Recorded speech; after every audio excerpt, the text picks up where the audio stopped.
That's in these.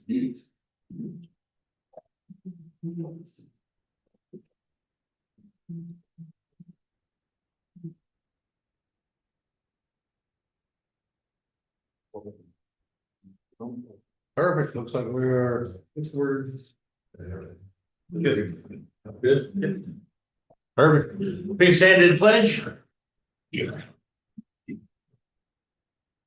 I pledge allegiance to the flag of the United States of America and to the republic for which it stands, one nation under God, indivisible, with liberty and justice for all.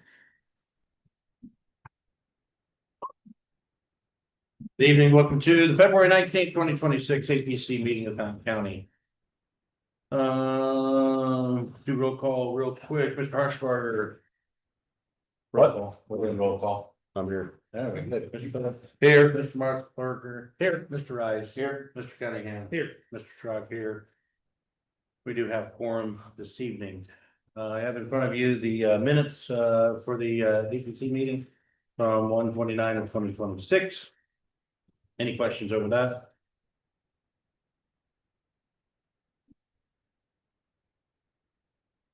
Hearing no questions, we have a motion to accept the minutes as written. I make a motion.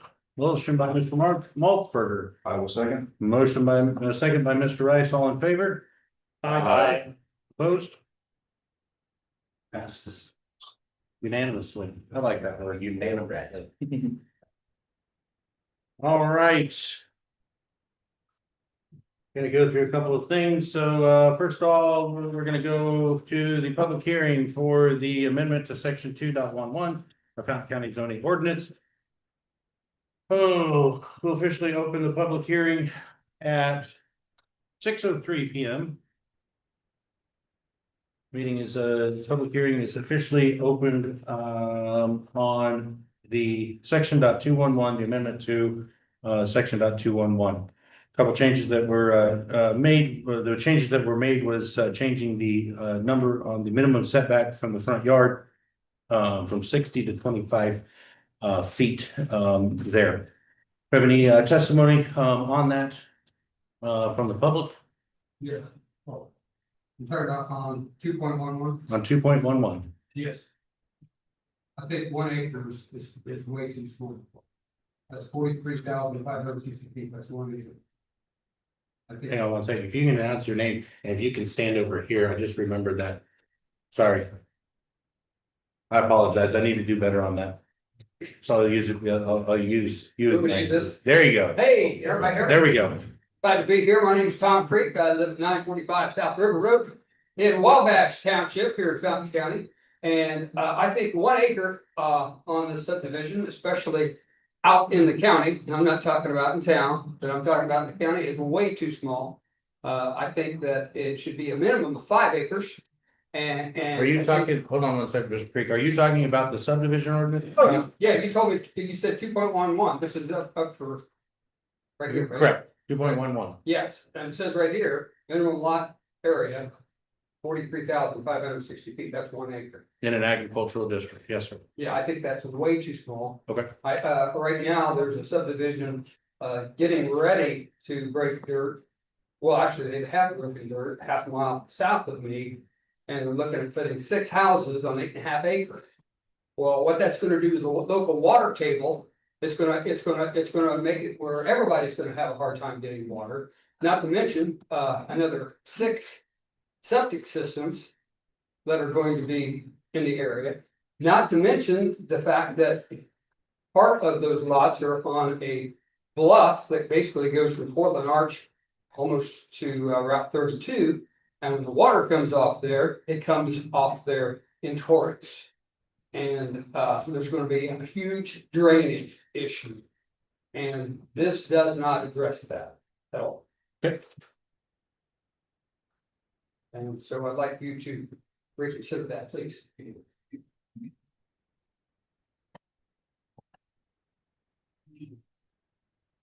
Any other public comment on the lot and yard requirements on that?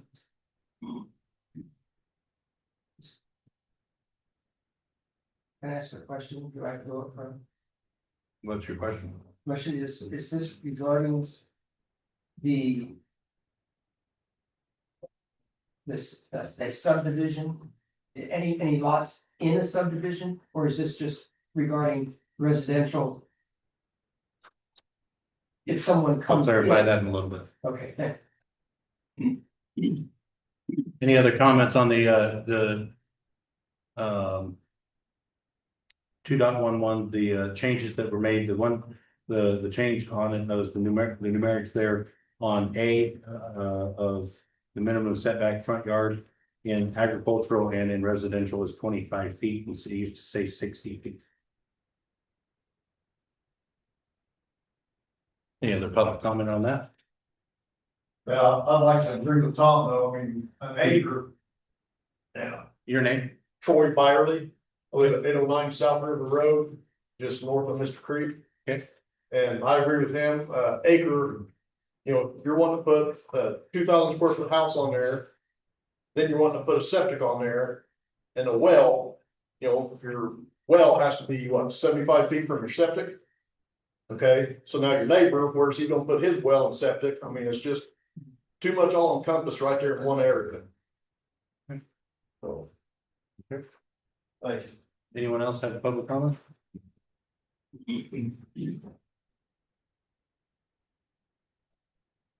My name is Mark Wishu. I live at 1079 South River Road, immediately north of the subdivision they're talking about.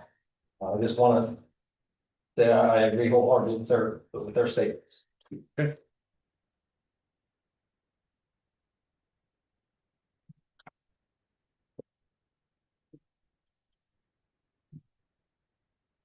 Any other public comment on 2.11?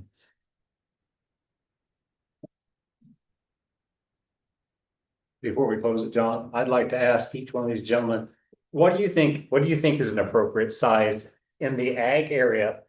I'm gonna put a air quote around this parentheses, the situation. So an individual comes in and wants to buy, goes to farmer John. He says, I want to buy an acre from you and build a house. What do you think is an appropriate size lot for just an individual to buy? Just buy property off of the current landowner. They're gonna just build one house. What do you think is the appropriate size? Or if Farmer John, he's got a daughter, he wants to sell her off X number of acres because she wants to build a house next to Dad. What do you think is an appropriate size? I think 5 acres, Okay, personally, I don't know what everybody else thinks, but that's mine. Yeah, I mean, you know, people move to the country, get away from people, not have people moving on top of them. Yes. Yeah, that's true. What would be the difference between 1 acre and 5 acre when it comes to cost of land if they were gonna make that purchase? Like, if you were gonna Be try 5 to times more. guesstimate. well. That's great, that's pretty good. That's simple math, I like that, I like simple math. He must not have been uneducated. So if you're gonna do it. If you're gonna do it, you wanna be out there for a reason, okay? So you're gonna pay the premium to be out there. So a couple of things, and I'm glad we're having this on this. So for point of clarification, so in this, if a subdivision was platted. It would become residential, but it would become a plat of the, would be accepted by the APC. On it, so just so these numbers here could be changed, if we accept a plat. That becomes, we could even accept a plat that's smaller amounts. That makes sense? No. So if a plat, it can become platted, a developer can submit a plat. And be able to, trying to think of the best way to word this. The requirement right here as it sits. An agricultural district of 1 acre. Somebody can buy it from Farmer John, whoever we use, can come to Fountain County. And according to this, in an agricultural district can subdivide 1 acre off. They can do that. That's not considered a subdivision. So then that way we know we're talking about, you know, there's multiple things going on tonight. In residential, it says that it has to be a minimum of, a minimum lot area of 7,000 square feet, which is a lot less than an acre. How much of that is that? You got that math, Mr. Creed? 7,000 square feet? Yep, Holy cow, because an acre is 43,000 square feet, 43,560. So 6 times 7 is 42, it'd be a sixth less than a Six- sixth of an acre. sixth of an acre. So if they subdivide it and use of the subdivision control ordinance that we will be having a public hearing on in just a little bit. If it were considered a residential retail subdivision and we accept that plat through the APC. They could have different requirements than the numbers here that are on this list. For example, For example, in this in residential retail, even though this says 7,000, if it's a retail subdivision, this says they have to have a minimum of 3 acres. That says a minimum of, but that doesn't mean that we can't require because of the topography or drainage or all those other pieces or the highway department saying we need to have even bigger. It could be, and in that submitted subdivision, we could say they need to have a minimum of 5 because of where it's located. this is residential. The retail residential retail subdivision. On that. So there's. The questions on that. So is the 2.11 regarding just someone coming in from Illinois that wants to buy just their home plot in Indiana, in Fountain? Yes. That's it. Yes, It's not more- 2.11 would be the minimum requirements for that exact situation. Okay. If you want to come over, buy an acre off of him to build your home, an acre on his ground, that's one time, one person, one home. And I say, see, we're saying a subdivision, a retail subdivision, a group of homes that's going to be built to be sold to other individuals as a subdivided area. Is this difference? So what happens if he buys 2 acres?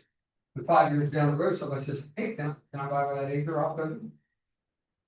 Then he can put a house in there too. Right? Eventually, yes, the way it's written right now, he could. Well, we need to change it. And that's some of that is gonna be discussed in this. Absolutely, I do not disagree with you. Agree. I'm just clarifying the 2 different hearings we're gonna have.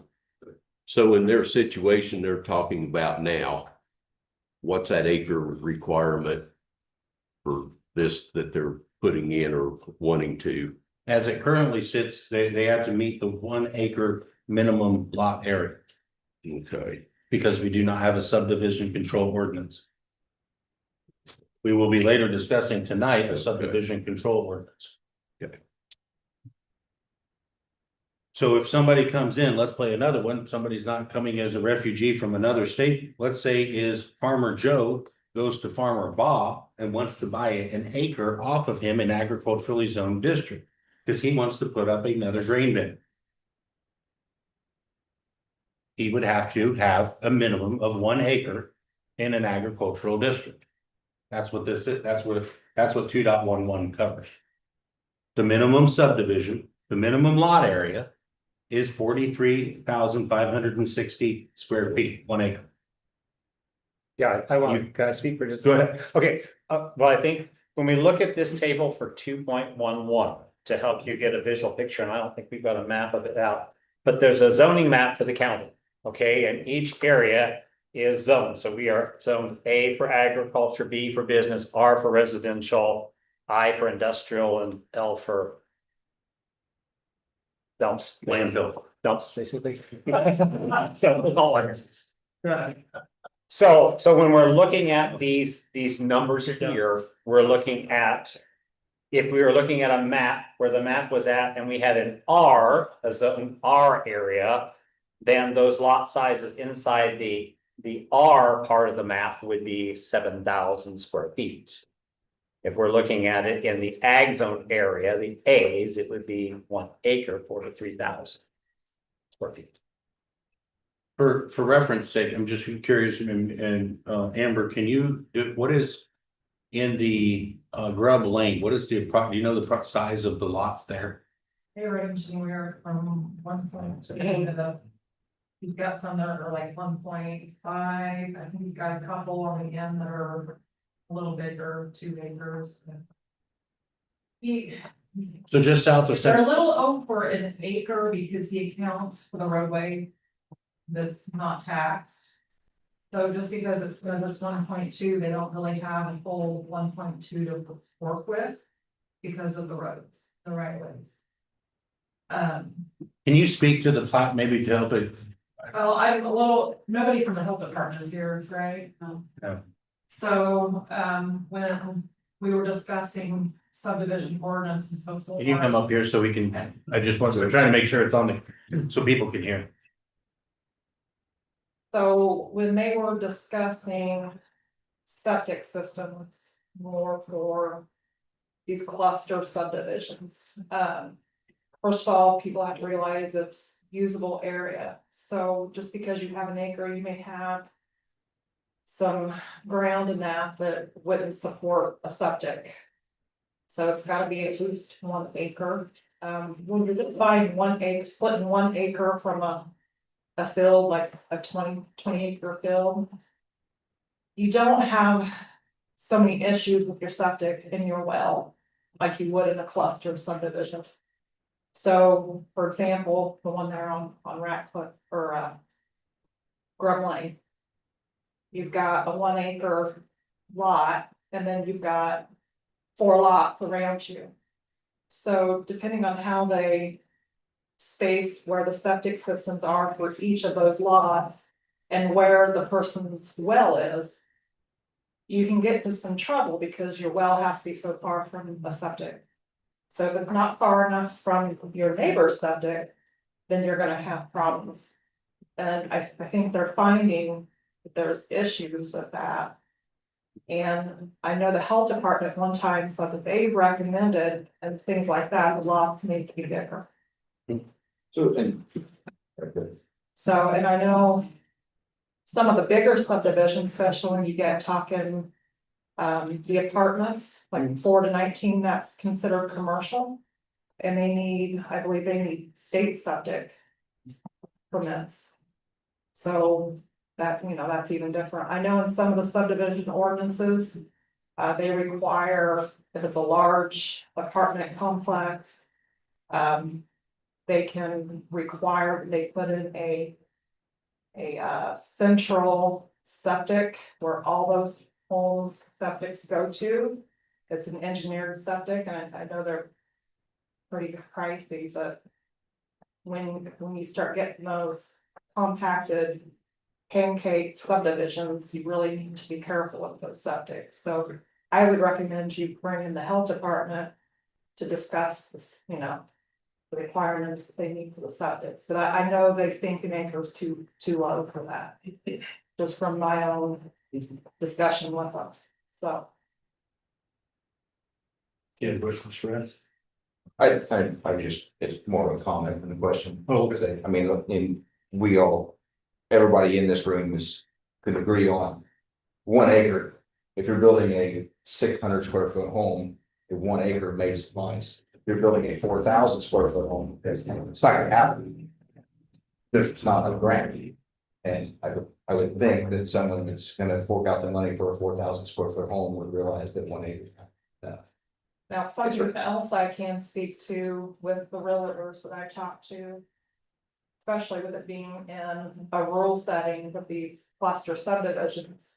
A lot of people that are looking to buy, they're looking for 3 to 5 acres. They're not looking for 1 acre. If they wanted a smaller yard, they live in town. They want room to put in pools, they want room to put in garages, other buildings, gardens. 1 acre is just not enough for that. And they ran into a lot of problems down on Grub Lane, where people want to add things and they can't. And, you know, they may have to purchase the lot behind them to give them the ample room that they want. So that's something else you might want to consider. You know, it does. People want to expand that are in the rural area. They have family, they need room, they want them. So in the agricultural district, if we raise that number, if we tweak the number on that to 7 acres. Farmer Joe can't go to Farmer Bob and buy less than 7 acres in order to put in. I just need one more grain bin in. So that's where you've got it, that's what this number is. In order to be able to curtail use your term, cluster subdivision, or we call the word residential retail subdivision. On that, when the trigger is tripped on this, when we look at that, we can look at the things of, we can bring in the county engineer, the road supervisor, all of these pieces to look at it. For instance, you know, case in point, Grub Lane, Red Oak Lane would have been considered a residential retail subdivision. We then look at width of road, we look at drainage, we look at all of these pieces so we can get a fire truck back there. Or the watershed, how it comes off, in order to all of those pieces, the septics have to be looked at. That you can't, because they plot all that out on the plat. And on that, so then that all gets submitted to the county, it goes through the processes on that, it hits. You know, a lot of different hands in order to be discussed. Regarding roads on the one on River Road, I drove by there. I know he's already put in the road and the cul-de-sac. I don't think it's wide enough for 2 cars to pass. And I'd like to say something about that. I've already seen. Come on up here. Thank you, Ann.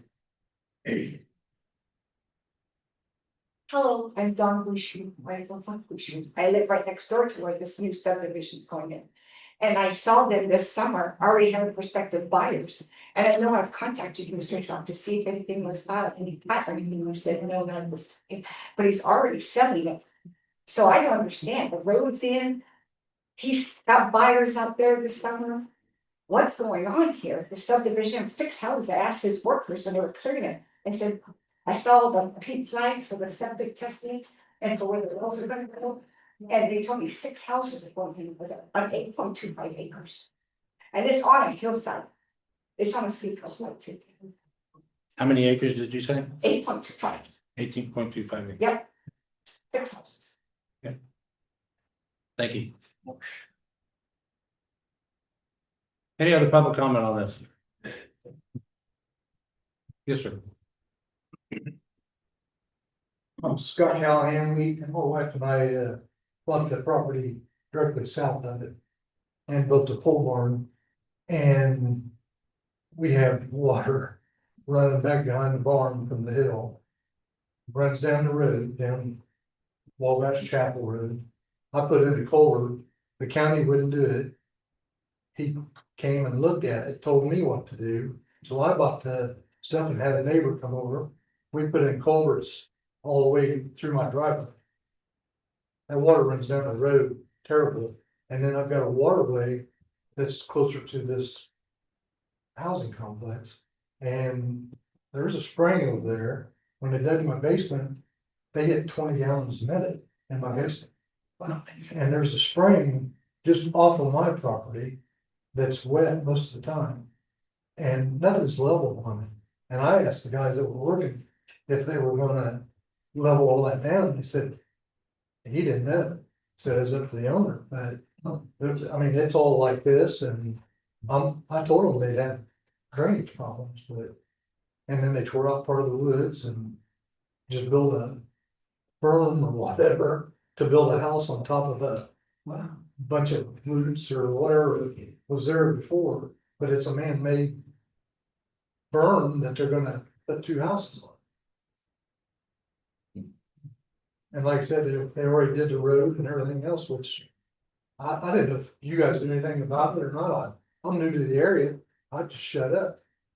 But, you know, it don't affect us because we're far enough away. Now, I don't mind neighbors. I mean, every neighbor we got's the best I could, talk about, but. We're all worried about a well. And then the septic, I mean, with a slope like that, the septic guy told me that we might have to do a perimeter drain around the leach field. Well, that takes up more time or more area to do all that, and plus, if you're talking about a 4,000 square foot house, is that based on your leach field and septic's based on your square footage or? Illinois is. Based on bathroom. Bathrooms. Sometimes it's not bedrooms or nothing else. Right. Fixtures.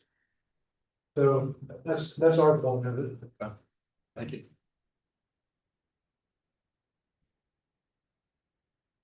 Anyone else on 2.11? John, Yes, ma'am. Bill, what you're going to tonight affect ACD where across from us? The subdivision. Question is, what will decisions by the county affect across from Dixie D, across from west of the old graveyard, as it's called? I don't know the answer to that. I don't on that. It's I do believe that's in Covington's. it's in their ETJ, But not the ETJ. there's ETJ, so that would fall under the city of Covington's ordinances there. Which was an issue with Grub Lane, because that's what they did. Grub Lane would plat it under Covington City ETJ, and then they. What do you call it? they vacated their ETJ. So if we adjust the minimum lot area from 1 acre to greater than 1 acre, does that affect every land sale? If I want to sell an acre, Mhm. can I not sell 1 acre You can't sell it off an acre. for any purpose? Right, the minimum lot area is 1 acre. So is that right? Is that what we want for our own personal property that we own, that we pay taxes on? Is that what we're asking? Cause I don't think so. For my property. If I own property, if I want to sell it, I should be able to sell whatever parcel I want to sell. Somebody mentioned a grain bin. If I want to sell it for somebody to put a grain bin on, then it should be okay for me to sell it to put a grain bin on. Well, then you may have to stipulate. Housing situation, yes. Okay. I can't argue that. But you could ask for a variance from your county zoning if you can redo that to 1 acre for farm use zonage. I don't think we should have to ask for a variance. I think we should get it right the first time. I think we're asking for an awful slippery slope here when we're talking about what we can and cannot do with private property.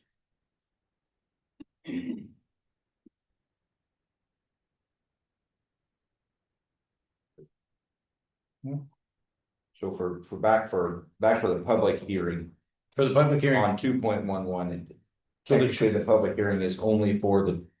So The the minimum change- setback front yard from 60 feet down to 25 feet. and residential from 60 to 25. A and R got changed. A and M. We're still measuring front setbacks are measured from the center line of the street or road. On which that's the definition on that. Okay. Any other public comment on those changes? So for everybody else in here, if we want to possibly change this minimum lot size, we have to do this over again. Because this meeting is just for this piece. But don't think any of your comments were not taken. At all, but just for sake of argument on what we're doing in this public hearing, it's this one column right here. So if we happen to pass this or whatever, or vote on this or whatever, it's not anything you guys said, it's just this one vote. It's right here as well. This This is, portion. this is land that's being split and sold, that's not for intended use of developing for the purpose of resale. Right. So a normal individual, like he was saying, if he wants to sell an acre to somebody, he can sell an acre. But you're not taking their full property, developing the full amount of it to sell it. For income purposes. That's the wording between, the difference between this section and the subdivision section, right? No, this section, this, Right. okay, Go ahead. This- is not this- resell for the intent for income purposes. all this public hearing at this section of time right now is all for this. Changing the minimum setback of the front yard from 60 feet to 25 feet in categories A and R. That is it. So if we proceed with this, that's just changing that portion. They- Like, these just 2 the points setback, not right here. anything else that may be further discussed. Okay. I already know the reasoning, but can you explain why? So, and that's, we'll do that in just a second. I just want to try to get through. You have to give the public notice to discuss what you're doing now. Yes. Talk about, okay, 2 weeks of. It's not saying in any way that we cannot come back and revisit the first column. Which we talked about last meeting. Yeah, We may need to yeah, revisit. we may need to revisit these numbers again. Yeah. You know, that, and I am thrilled that everybody is showing up because zoning is a living, breathing document and it changes. With the people that are living here as it goes along, what we may think is a great idea today. 5 years from now, there may be people sitting here that think that's a bad idea. Okay, and they want to change it and tweak it too. But that's part of the process is to keep it that living, breathing document that as citizens, we can change this. Okay, this is not like an etched in stone. We do this here and later we want to change it. We can change it again. Okay. We can tweak little bits and pieces of it, you know? And I think for a lot of us for far too long, this document sat in a drawer and we didn't do anything with it. And now it seems like we're doing a lot with it, and that's great. Okay, so keep coming, keep showing up, keep putting your ideas out there, okay? That's what this is all about. Any other public comment on this? Hearing none, we'll close the public hearing part at 6:33. Any discussion from the board? It might have already been done. It's fine. But just, and and again, just a clarification for the people that have spoken, and I appreciate your speaking. Sounds to me like we're gonna have to revisit. I think we are. Lot size. Yeah. But for this paper, this what we're discussing right now, just so nobody leaves here thinking we didn't take into consideration what you say, because we really did. It's the minimum setback change is all that we're doing at this particular time. And I just want to get on the record, I did not hear any objections from the public about changing this back and making this a smaller setback. I From think, the center. I think it's a bad idea, 25 feet from the center of the road. That's like right on top of the road. I mean, are you talking real estate, or are you talking about in town?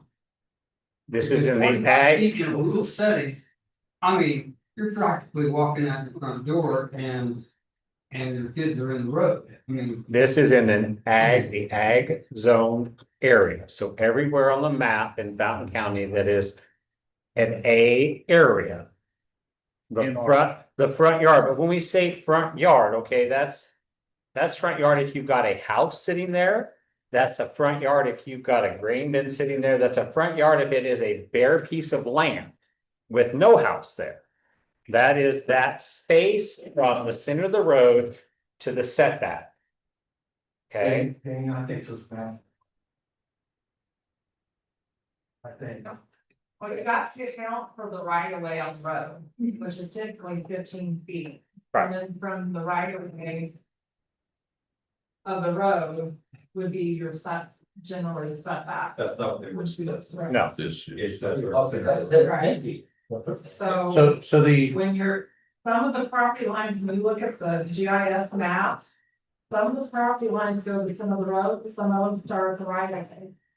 And I think the way you're gonna wanna do it, is you're gonna wanna make sure you leave space for that right of way, the road. And then start your setback from the right of way. So I would technically consider the road with 35 feet. Or. So- 15 plus to 25, 40 feet. 40 feet from the center of the road. You're so not, the, because what's gonna happen is you're gonna get to a big mess, just like road lane. Right, you're not accounting for that right of way. And you, well, the right of way is established from the center of the road, 20 feet, center of the road. So if you take 1,000 south, from the middle of 1,000 south to the north. 20 feet to the south, 20 feet, that's a 40-foot right of way. They put the road in there, let's say it's an 18-foot road. So then you have 9 feet, so then you have another 11 feet, that's right of way on either side of the road. For them to be able to put in all of the utilities and everything on them. The setback, according to the current ordinance, before the amendment, the proposed amendment. Says that from that right of way is another 60 feet. So then from the center of the road, you can't do anything without asking permission from the county. From 80 feet from the center of the road. To Mr. Harshbarger's point, how much land can we tell you what you can and can't do? I'll reiterate your term, I like the term, it's a slippery slope of what we can't tell you to do or not to do on your own private property. because the current one is set up as it currently stands right now.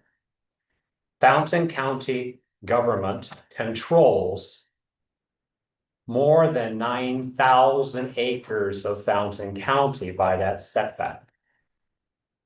That Fountain County government can come in and tell you, sorry, we're gonna put a transmission line through here. Sorry, we're gonna put a big water main going over to Lebanon right through here.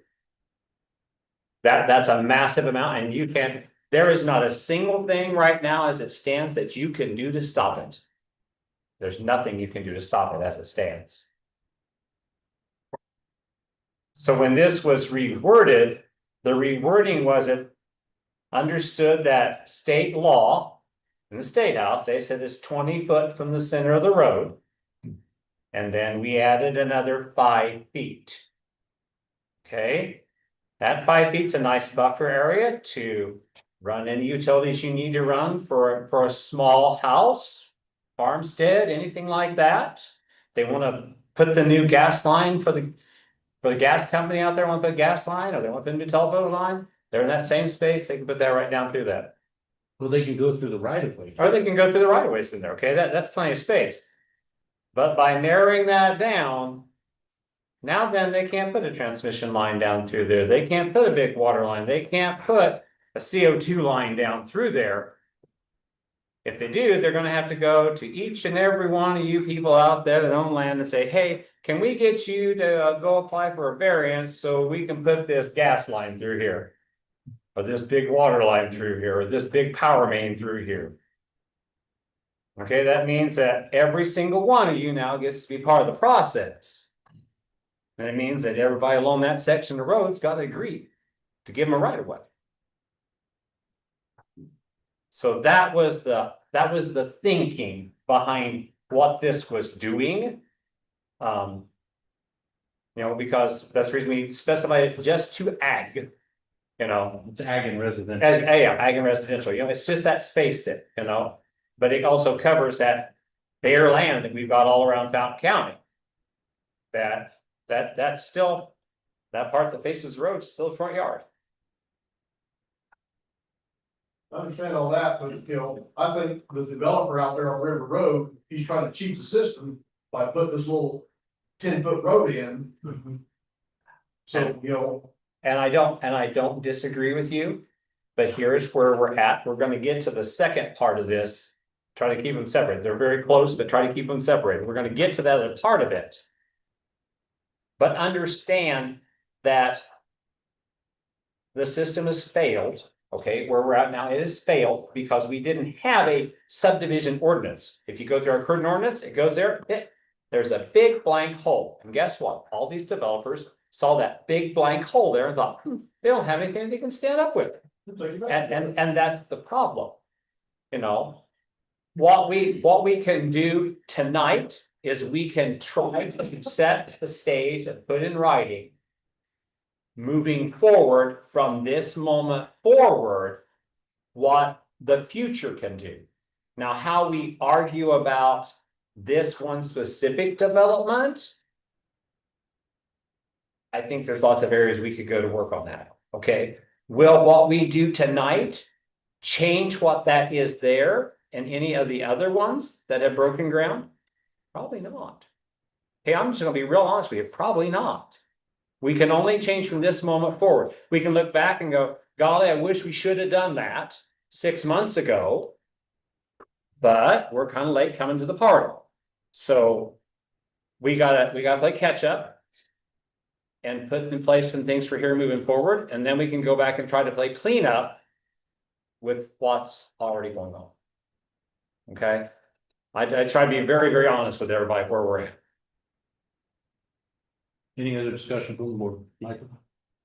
I was gonna say, and that's why we appreciate when you guys come to these meetings, because you guys are the eyes and ears that we just don't have enough of when we need this, like information, when you see like all this new stuff's coming in. You know, it's good to know that kind of stuff, if we. So. Now, we don't employ like 3 people to go out and police all the time and drive the roads and go, what are you doing over there? What are you doing over there? We don't have that, okay? Okay. That's where kind of like the part of civic class is that we are all invested and all involved in the government. Whether you're sitting in this seat or that seat, every voice is part of the government. That's all of us collectively working together.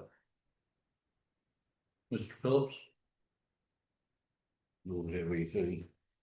Mr. Harshbarger? I don't have an issue with the 25-foot setback. It doesn't mean I have to build my house 25 feet from the road. No, From the right of way. No. It just means I get the use of that property. You can put a doghouse there. That means you get to control. And I realize we're talking, there's further things to discuss here tonight, but you know, if somebody does build 25 feet from the road, then it doesn't mean I have to buy it either. You know, I can go in and say, I'm not buying that. You were dumb enough to build it that close, I'm not buying it. That, You know, this shrinks down The use for the use. for anybody else to expansion come off in of and the roadway. do whatever To be they a want. 25-foot setback. gives me more use of my property. Gives you more use and more It control. shuts everybody else off of it. Yeah. I think it's something we've all heard. We may have heard some people saying when they're campaigning, we believe in limited government. This is us saying we're giving back to the people your land. You do, I mean. I think the term's been, if you're stupid enough in order to build your house 5 feet off of the right of way. It's personal responsibility, folks. Yes. I mean, I don't, Yeah. I think we would all agree, we don't believe in a nanny state, that we don't need us as a board to be able to babysit you. Did you remember to wash underneath your arms? Did you wash behind your ears? You know, we don't need that. Well, if this is building code, or not building code, zoning ordinance, hey, it's your land, you pay the property tax, good Lord love you. I probably wouldn't build a house, but right now, you can't even put a she shed 25 feet away from the road without asking permission. You can't put a new front, where I live, I couldn't put a new front porch on my house without asking if I was not in the ETJ. And under the current as it stands right now, you can't put your septic system on that, and you can't drill a well on it either. The only place you could find water was 30 foot from the road. You can't drill a well there. Can't drill your well then. Well, sounds like 25 foot's a good idea. All right, let's go. Thank you for that. He's getting smarter and smarter. That's exactly 5 times. It's.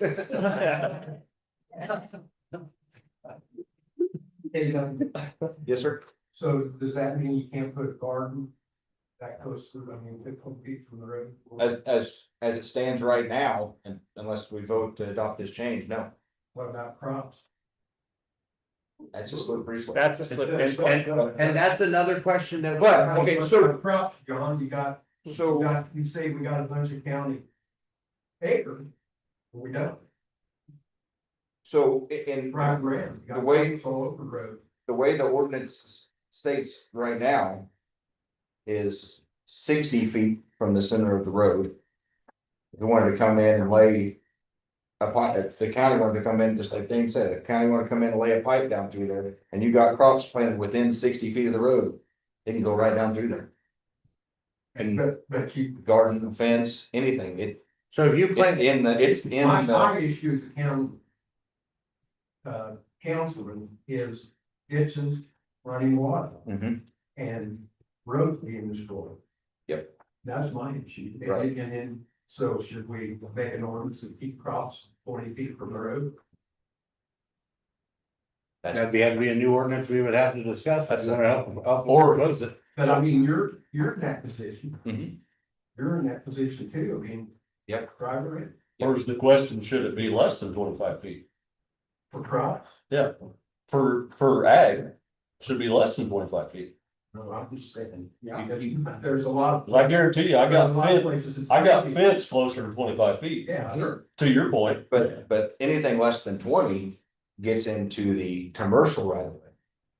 For the power, the power company, the telephone company, everybody has commercial right of way within 20 foot of the center line of the road, no matter what. yeah, the state house already passed law on that. That's already, we have home rule, but we can't trump what the state house has already done. The state house has already said, and that's been on the books for a long, long time, is 20 feet from the center of the road. So if you want, and we all see it driving down the county roads, if you want to swing in between every telephone pole and plant it right to the ditch and swing back out, that's your choice. But just know, Oh, I heard. and If they're gonna clean the ditches out, Yeah. you're gonna lose that crop, and there's nothing you can do about it. Who's gonna determine how wide the road is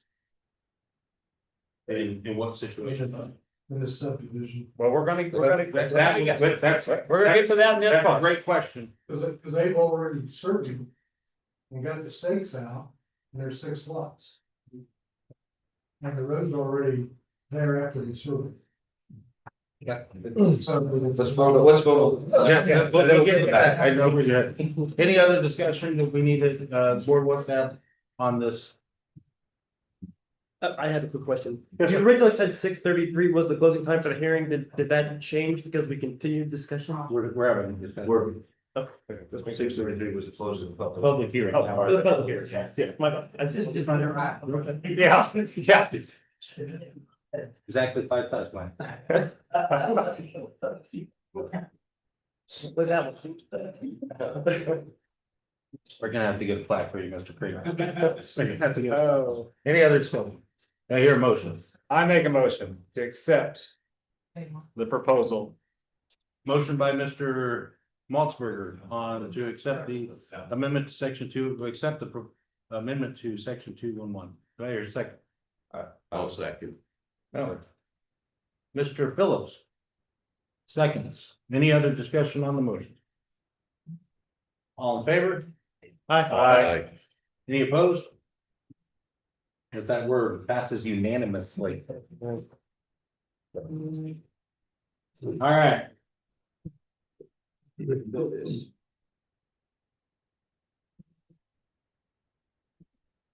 Subdivision control ordinance.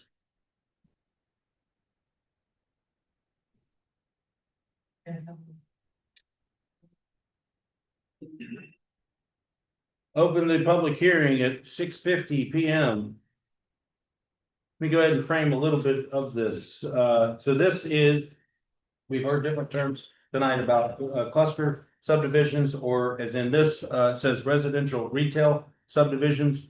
The purpose of this is to be able to look at a developer coming in to be able to have boundaries. It was brought up with how wide is the road?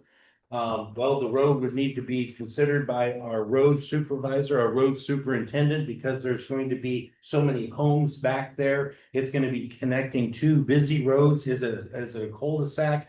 Is it just a winding lane that it's kind of a dead end? Is it connecting, and I'm being somewhat, over exaggeratory, but I-74 with I-70? So then we need to have a heavy lane and all of these pieces. Does there need to be stoplights? Does there need to be, all of that would be considered, because the person would have to, the company would have to submit a subdivision plat. It would then have to go through the approval process, one of the processes that comes before the APC. And we would then go and reach out to part of the review criteria. In addition, it's on G underneath section .06. The review criteria is looking at minimum lot size, traffic impacts, drainage, environmental constraints. Notice steep slopes on that. Case in point, the one here that we're discussing on River Road, we've talked about a steep slope. How much prime farmland are we taking up? Compatibility with surrounding land uses. But let me go back to number 2 specifically. I think it was Mr. Callahan. Is that correct? Again, I'm trying to remember names. If I get them wrong, blame my parents. They were the ones that raised me.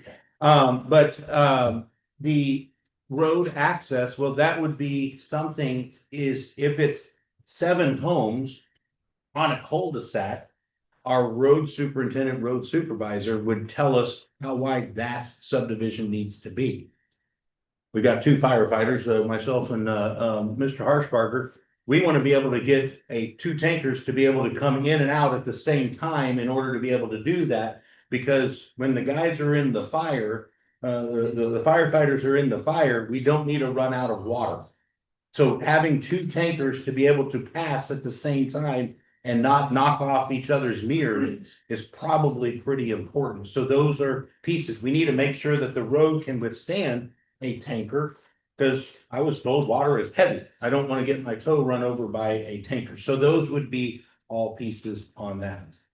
That kind of, another thing that we did was families. If you are trying to do a subdivision of family, this does not have anything to do with that. So if you have, 10 kids and you have you can subdivide out that, and this does not cause you to have to, you mentioned, Mr. Rice, about having, the daughter wants to live next to you, the son wants to live next to you. This does not trip the trigger on that. Any public comment on subdivision control ordinance? Again, if we can have you up here, so that we're trying to be able to get, so people can be able to hear on our live channel and also for the recording. You can come up, say your name and give your public comment. My name's Mark McGrady. I live in Hillsborough. I'm actually running for commissioner this year in District 3, so if I'm fortunate or unfortunate enough not to get elected, I'm not sure which it is. I'd like you to have this all right before I get in there. So, but I want to give a little bit of my background. When I got out of law school, I was in Lafayette, where they have terrible in the sense of, like, their subdivision ordinance there is like 140 pages long. I think I appreciate yours being much shorter. What you got proposed here, but there were some things that I understand that there may be some urgency about this because of things that are being proposed, where things stand, whether you can affect them or not in time, depending on where they are with supporting needs and so forth. I understand that, but I just want to give you some from my own experiences of things in my family. We have farms and so forth. There are some things that I think as time goes on, I would suggest that you look into doing to help some other areas, because in subdivision 2A, for section 2A, you define subdivisions basically, and that's right. It's basically you got right now, you got a parcel that's described however it is, and if you cut that parcel in any way, that's the definition of a subdivision, so. Do we want? And then you've got the regulations about the residential retail subdivision that I know is what you're really trying to regulate, but the question is, what happens to the rest of them? If somebody wants to sell an acre for somebody to build a house, can that be done? And I think you got the answer there in part because you've got in subsection C2, you've got the division of a parent tract into 3 or more lots. So if you've done it once, if you're just widening off an acre, I think you're okay, but that ought to be specified.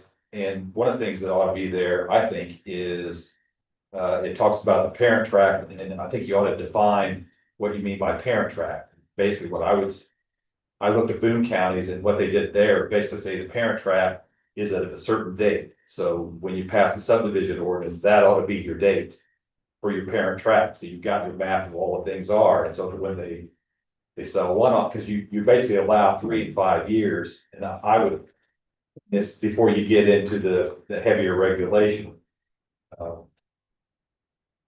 That would be a little concern for me because just every other year you just keep selling one, and you keep on going forever.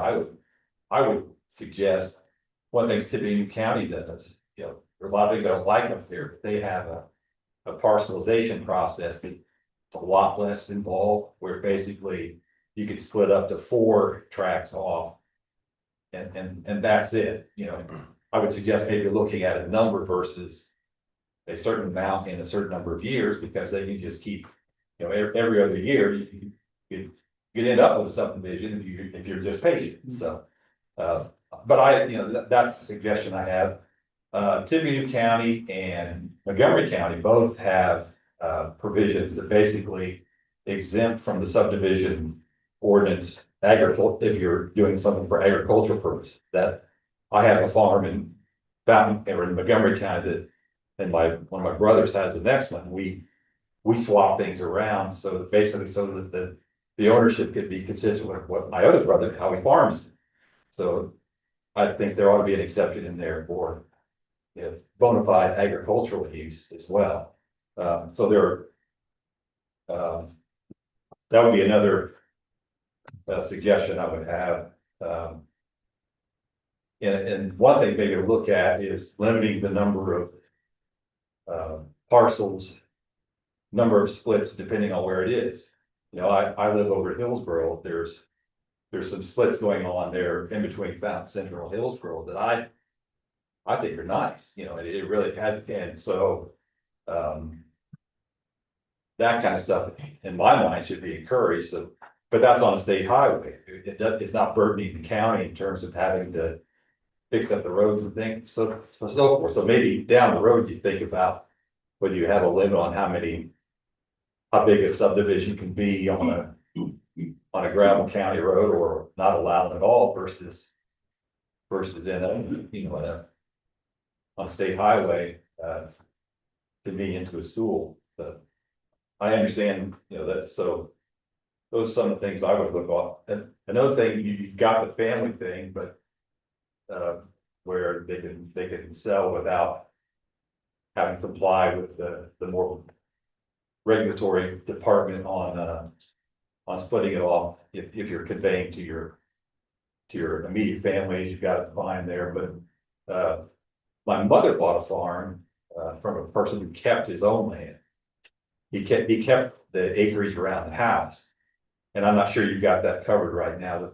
That kind of the reverse process where he sells the farm to a stranger, but keeps the homestead for himself. Ought to also be something that's accepted. We're talking about not really building anything at all, but just basically if a farmer retires a farm and he wants to sell the farm, you ought to be able to keep the house without having to worry about complying with any kind of zoning. So there's some, it just seems to me, I appreciate what your efforts are, but it's a work in progress, and whether I'm elected or not, this is something I did one time. I'd be happy to help I can with some of the things, but those are just some of the thoughts I had about things that could be done to understand that, we like to be able to use our property where we want, but it can affect the neighbors with the septics and the water and so forth, so. There's a balance there. To the extent I can help you with the balance, I'm happy to do it. But I guess a couple of other comments, because I'm a lawyer, one of the things I wanted to tell you is that you've got on the agenda, yes, no, or no recommendation. If I understand it, this is your initial subdivision ordinance that you're proposing here, and it has to be adopted the same way the zoning ordinance does. And for the initial ordinances, it has to be recommended by the planning commission. It can't be passed on to the commissioners with a no recommendation. It has to be favorable to actually go before them. So the third choice of no recommendation one way or another, I don't think you're not paying anything for my advice, so it's worth what it is, but trying to steer you in the right direction. I don't think that's the choice you have for the initial subdivision ordinance. It has to be a pro or to get before the commissioner. So, and one other thing I'd be a little concerned about is, that I try to fix pretty quickly, is that the ordinance or the state law that says you can do subdivisions. One of the requirements it has is that the subdivision ordinance is supposed to specify the width of the street. I'm not sure you've got that in there, so I want to take a look at that. So, trying to help. You know what that is off the top of your head? No, it just said that the standards that are adopted have to. It has to have a width. It has to have the standard for what the width. I'll pull it up again in a minute. Okay, thank you. Appreciate that, Mark. Thank you. Thank you, Mark.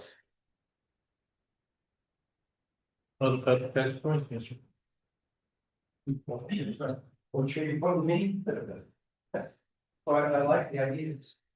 I just, for discussion only. The question would be, what if someone bought 100 acres? Compared to 20 acres? How many parcels, how many times would you be able to sell off? How would you control that portion of number of parcels and times in a certain time of year or a certain amount of years, whatever? I'm just for discussion, that's all I'm asking.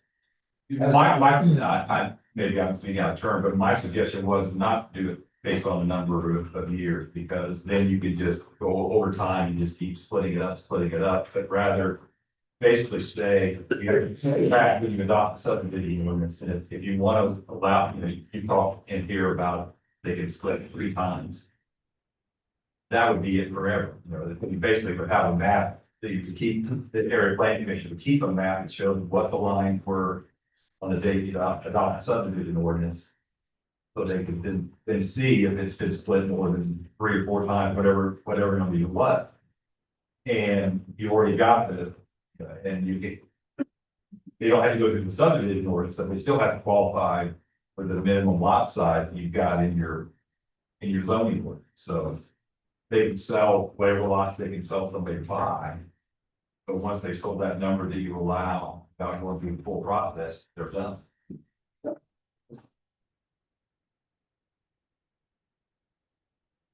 All right, speaking from the assessor's side, we get deeds all the time with a split.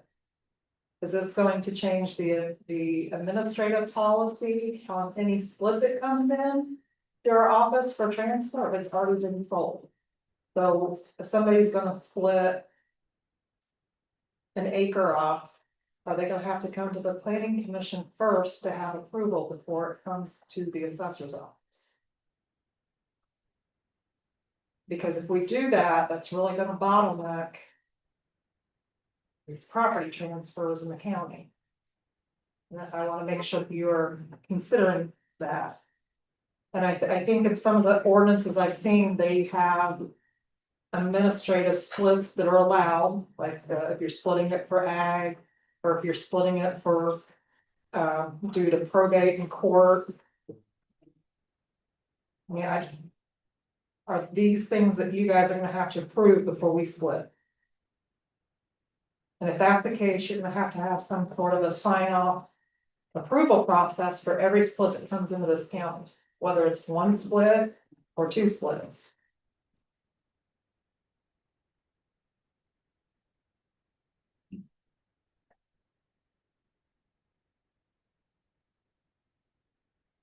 And obviously, our office will have to kind of track the parent parcel too, as far as when these splits are.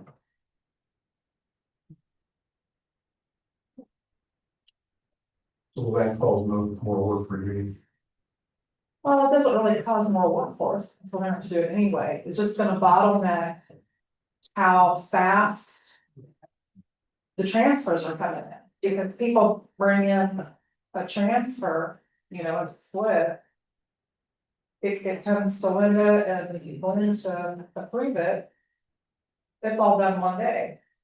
But if we're talking, we gotta have approval, then what's that mechanism? Yeah, so we're talking, you know, and then on top of that, educate people. They go to a bank, they purchase it, and they don't know that this has changed, they come in with the split, and they're gonna be mad. If it's gotta come to the APC for approval after they've already purchased it. I mean, Denise, she could probably speak to that. So, Wouldn't there have to be title work done on that before the bank and anybody can prove it? yeah, we don't know what's selling until it's brought in. So the title company would be on the hook for that, not you or the bank. No, but people are gonna be mad. Oh, I get that. I mean, you buy a piece of property and then they tell you they're not gonna approve the split, flip in. Well, what if we have is if somebody goes and splits off 3/4 of an acre. I mean, the law states right now, so it goes through the process. The person's gonna be real ticked, bank's ticked, you're ticked, they're ticked, and the person's ticked because we have a rule. We do splits that are less than an acre for correcting property lines and all kinds of things. It's not just buildable lots. We get stuff all the time. It's like, But before we're getting ready to say this, I don't have. Yeah, inside this ordinance. Okay, this is where again, I think where we're. Two subjects are so close together, we kind of went down a rabbit trail, the first part of it, so it's kind of blurred the lines. Okay. What we're talking about here is a subdivision, so developer John comes in, buys 40 acres, he's gonna subdivide it. Guess what? Developer John's gotta go through all this step right here, he's gotta come to the APC, he's gotta say, I wanna subdivide this, this is a plat I need to do. Which is at the case in point which developer John. I think the language needs to be in here to cover the splits, but I think at that point, it's on developer John's shoulder. well, I think if a farmer sells a 20-acre tract as ag. That's different. I don't think it needs approval. Right. From the APC. It could be an administrative. Oversight. But if they purchase it for the development and resell, that's where the subdivision comes in. Yes. And I agree, that needs to come to APC because it saves our office a lot of headache when stuff is done properly. Because I think here's what we're trying to do with this, is we're trying to say.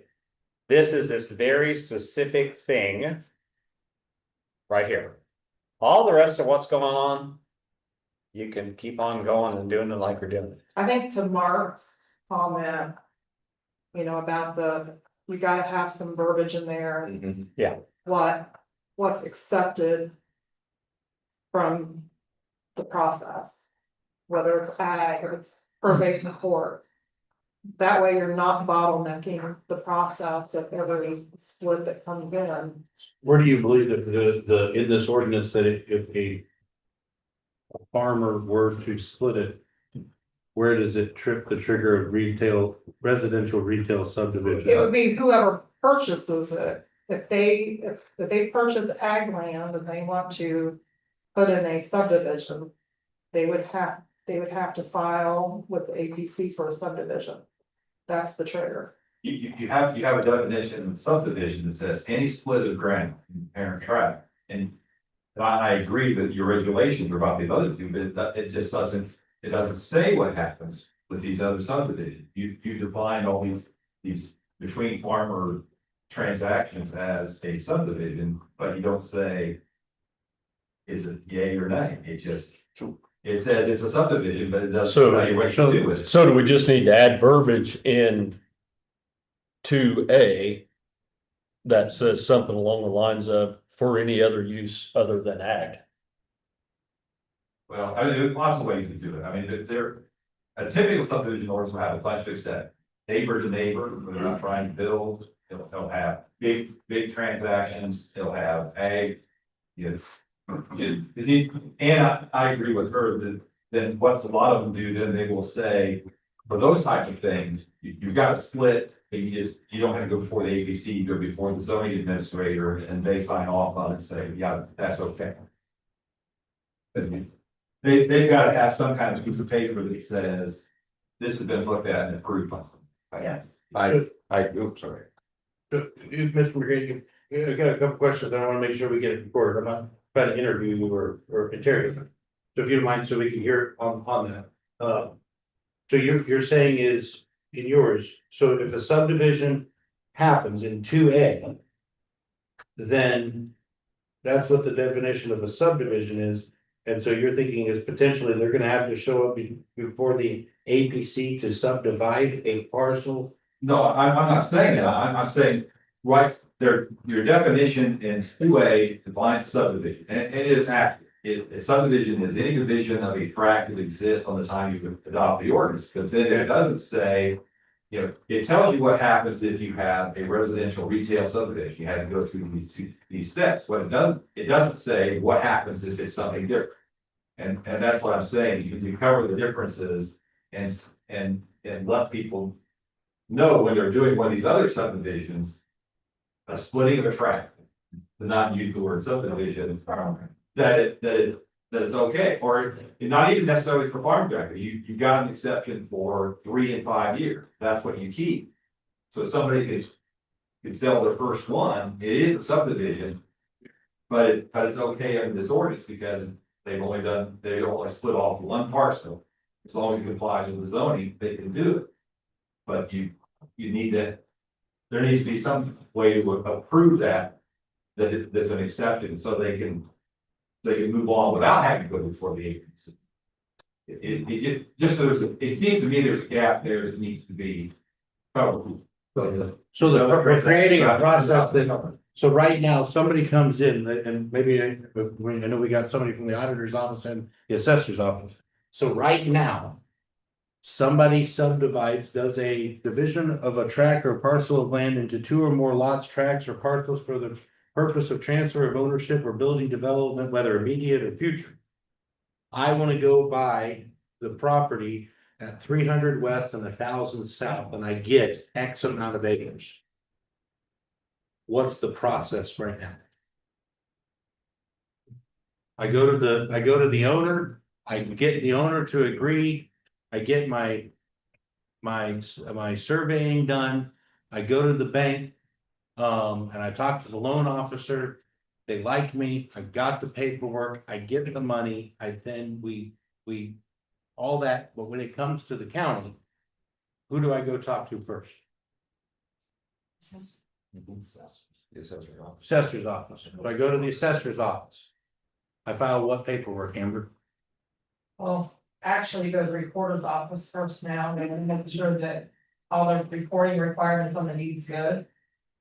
Okay. And then it comes to the assessor's office, we deal with the sales disclosure only.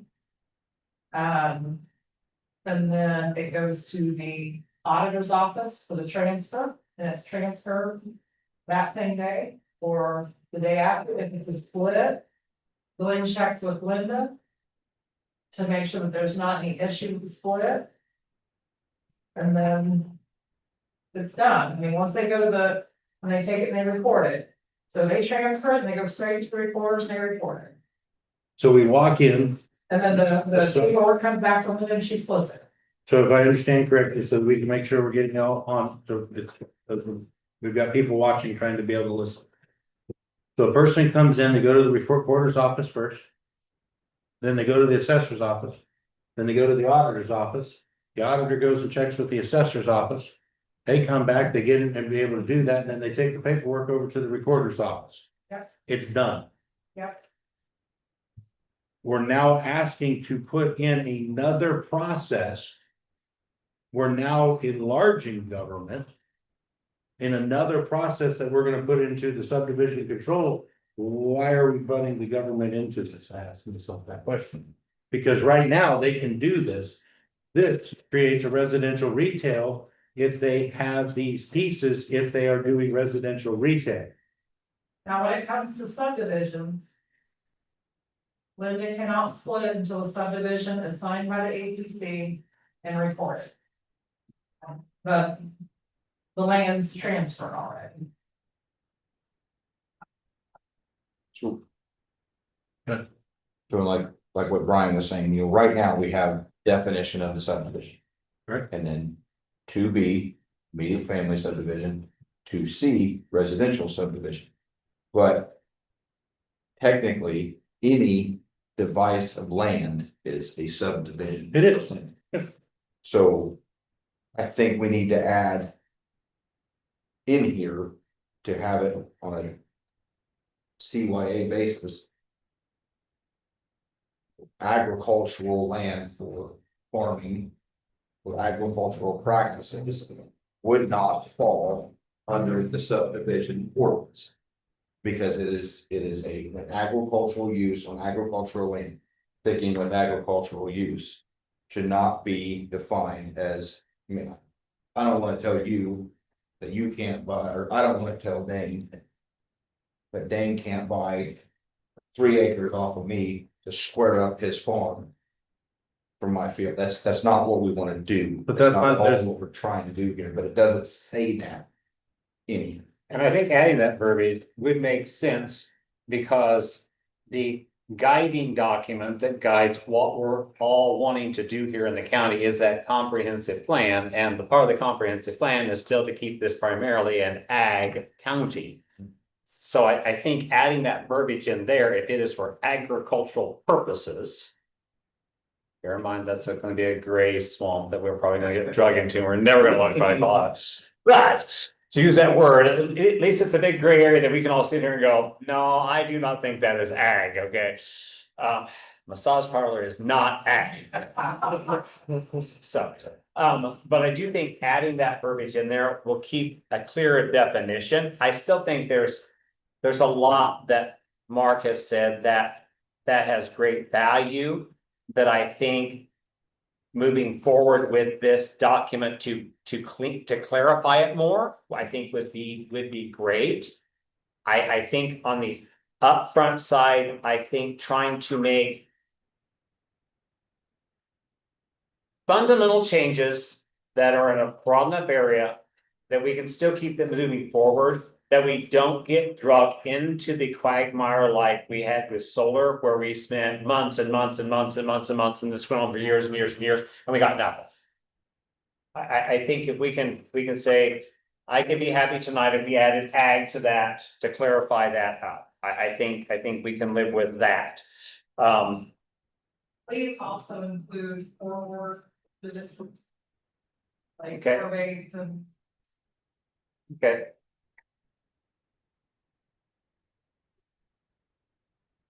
We get a lot of those.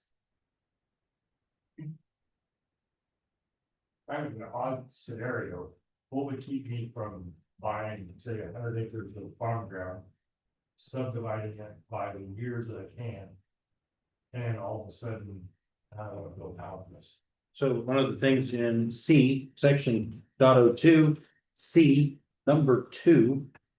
Second paragraph, evidence of residential retail intent. But is not, it includes, but is not limited to. Marketing materials, financing arrangements, development agreements, recorded plats referencing multiple residential building sites for sale. So if we have, for instance, I'm trying to remember, somebody came up and said, people were out on the lot, was Mrs. Bushu, I think, said that they already had people that were, buyers were there.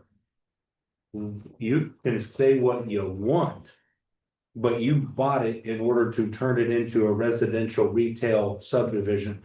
But I swear I'm just planting crops. But we have 4 homeowners that have come to the recorder's office asking, or whatever county office.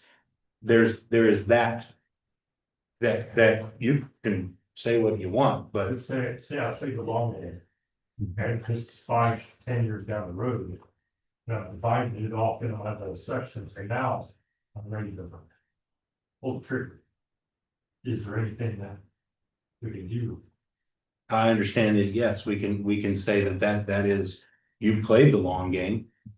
And we have enough in order to play the long game with you. Yeah, right here. Yes, and I apologize, I've been getting away from people coming up and people are blowing my phone up. We can't hear. Sorry. Anybody else had? And also, we're not interviewing everybody else. Okay, I'm sorry. So I apologize. I'm just going to keep going back to Yeah, his I understand. comment, so. Good comment. If we were if a farmer wanted to. Sell the parcel that was to straighten up the property line. Does that trigger this one? Doesn't seem to, because it's not for a purpose of residential retail subdivision.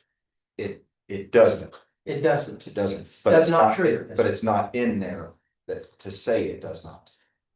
Does that make sense? It's not in print that says that it Doesn't cover that. doesn't cover that. But it seems that this only applies to those that are for. Does it still not cover? It's verbiage because it is subdivision control. Okay, but is subdivision the term of this residential, for the purpose of, again, so close to the same subject. When you subdivide, does that make it a subdivision? I think Or what is Mark, the I think what subdivision- Mark shared with us, the legal definition of subdividing of a parcel is anytime you take a parcel, correct me if I'm wrong, Mark, anytime you take a parcel and you divide it. Well, it's not just what I'm saying. Yes. That's what your ordinance says. Right, right. Define subdivision, it says that it is a subdivision if you divide it into Right. smaller parts. So my question is. But it didn't say, it did. Just subdividing doesn't make it a subdivision. Is my question here, because of it's the division of a tract or parcel of land into 2 or more, that's subdivided. But for the purpose of transfer of ownership or building development. Yeah, Which the first is transfer of ownership. Okay, It's a war, so Or, transfer of okay. ownership is why you're doing and it. So that's the issue. that's the problem.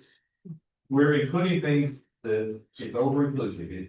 Well, it's active. That is a subdivision. The question is, what should be regulated and what should not? Correct. And you're, Yeah, I it's agree. proper to regulate the things that you're regulating in B and C there, but what about the rest? Okay. How And if you can- do we So- make it so they're not covered? So all you just need to do is be able to make it that it's not. You gotta have some exceptions. It's still a subdivision, but it's okay without going through all the rigmarole. It's not said, but it's also not said. It's not. Yeah, yes. It's I like that. not said, but it's also not said, so. Any other public comment on subdivision control? Yeah, about the subdivision out there, talking about the roads and stuff. I used to work for a general contractor and we did subdivisions. You know, the general contractor went in, put all the infrastructure in. You know, under his money. And then once it was done, turned it over to the city or whatever.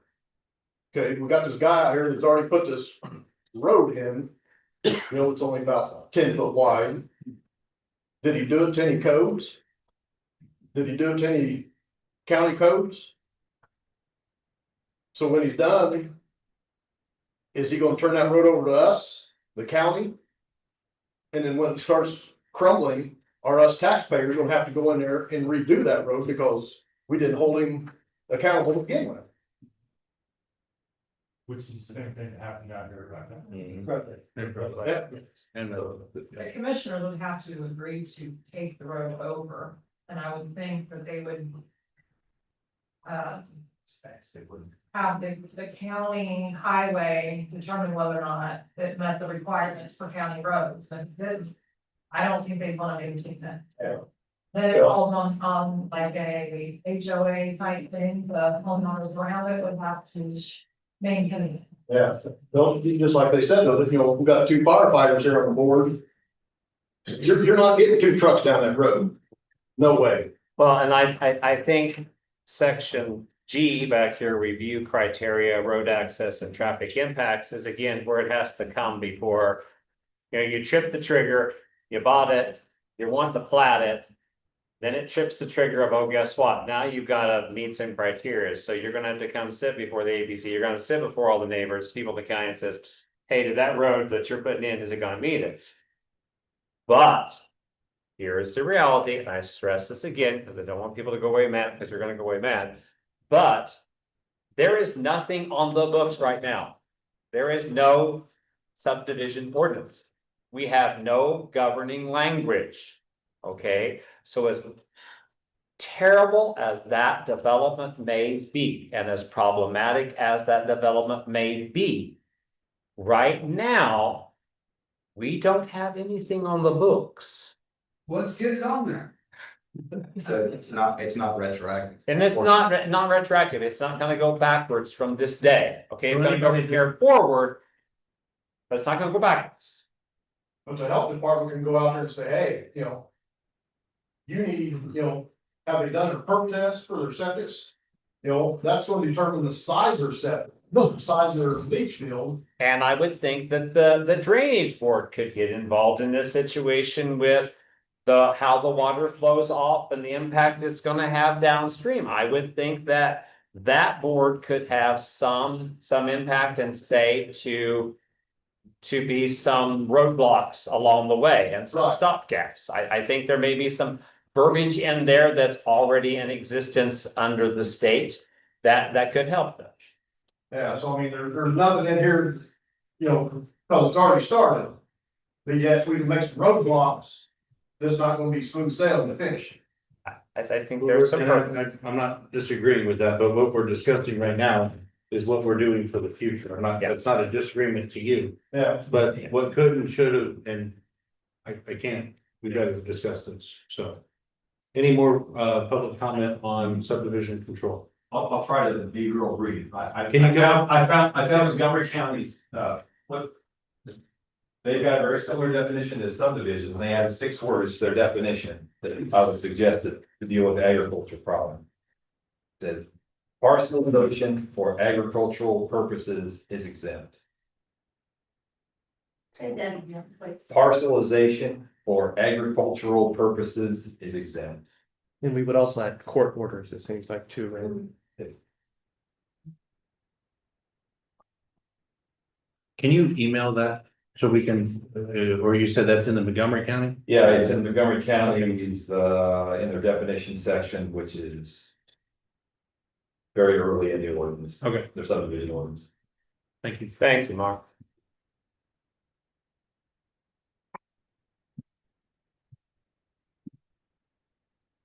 Any other public comment on the subdivision control?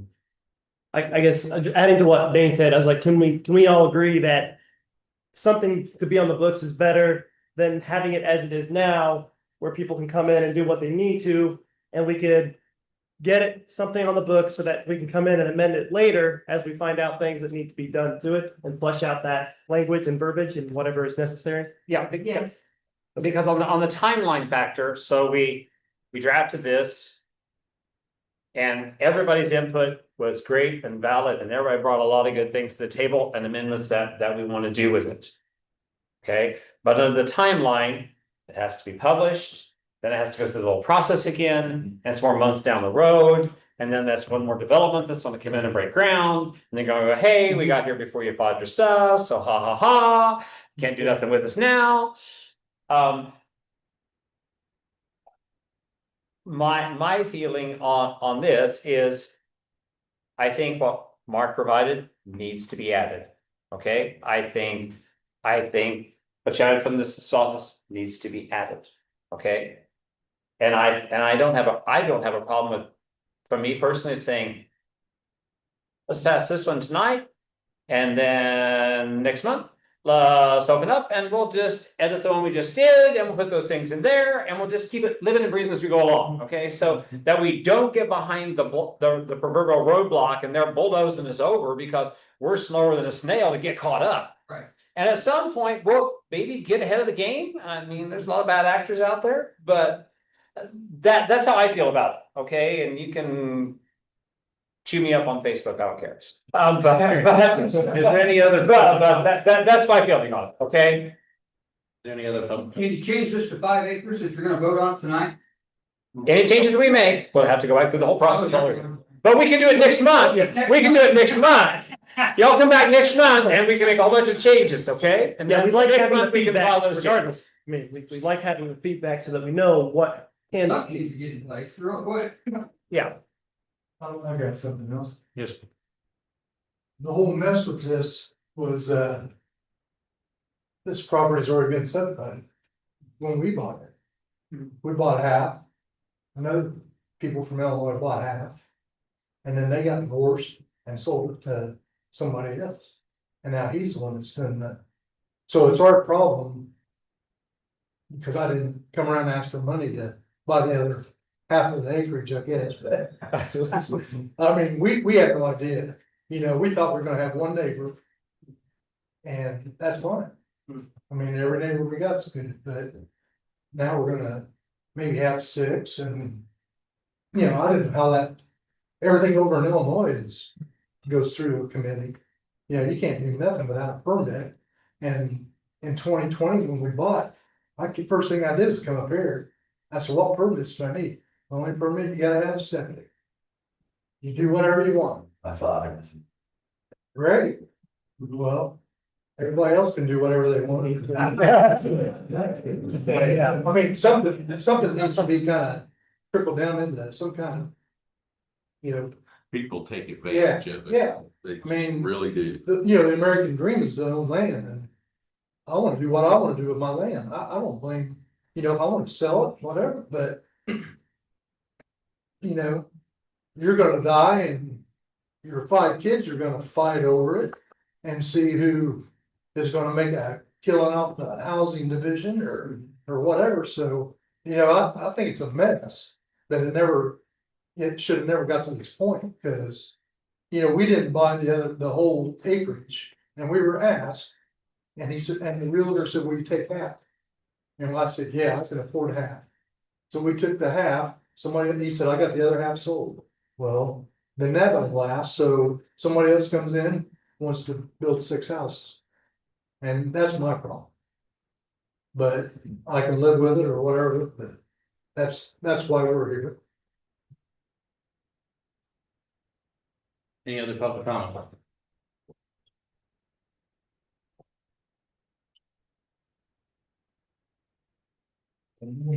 Hearing no other public comment on it, was the public comment for subdivision control ordinance at 7:34 PM.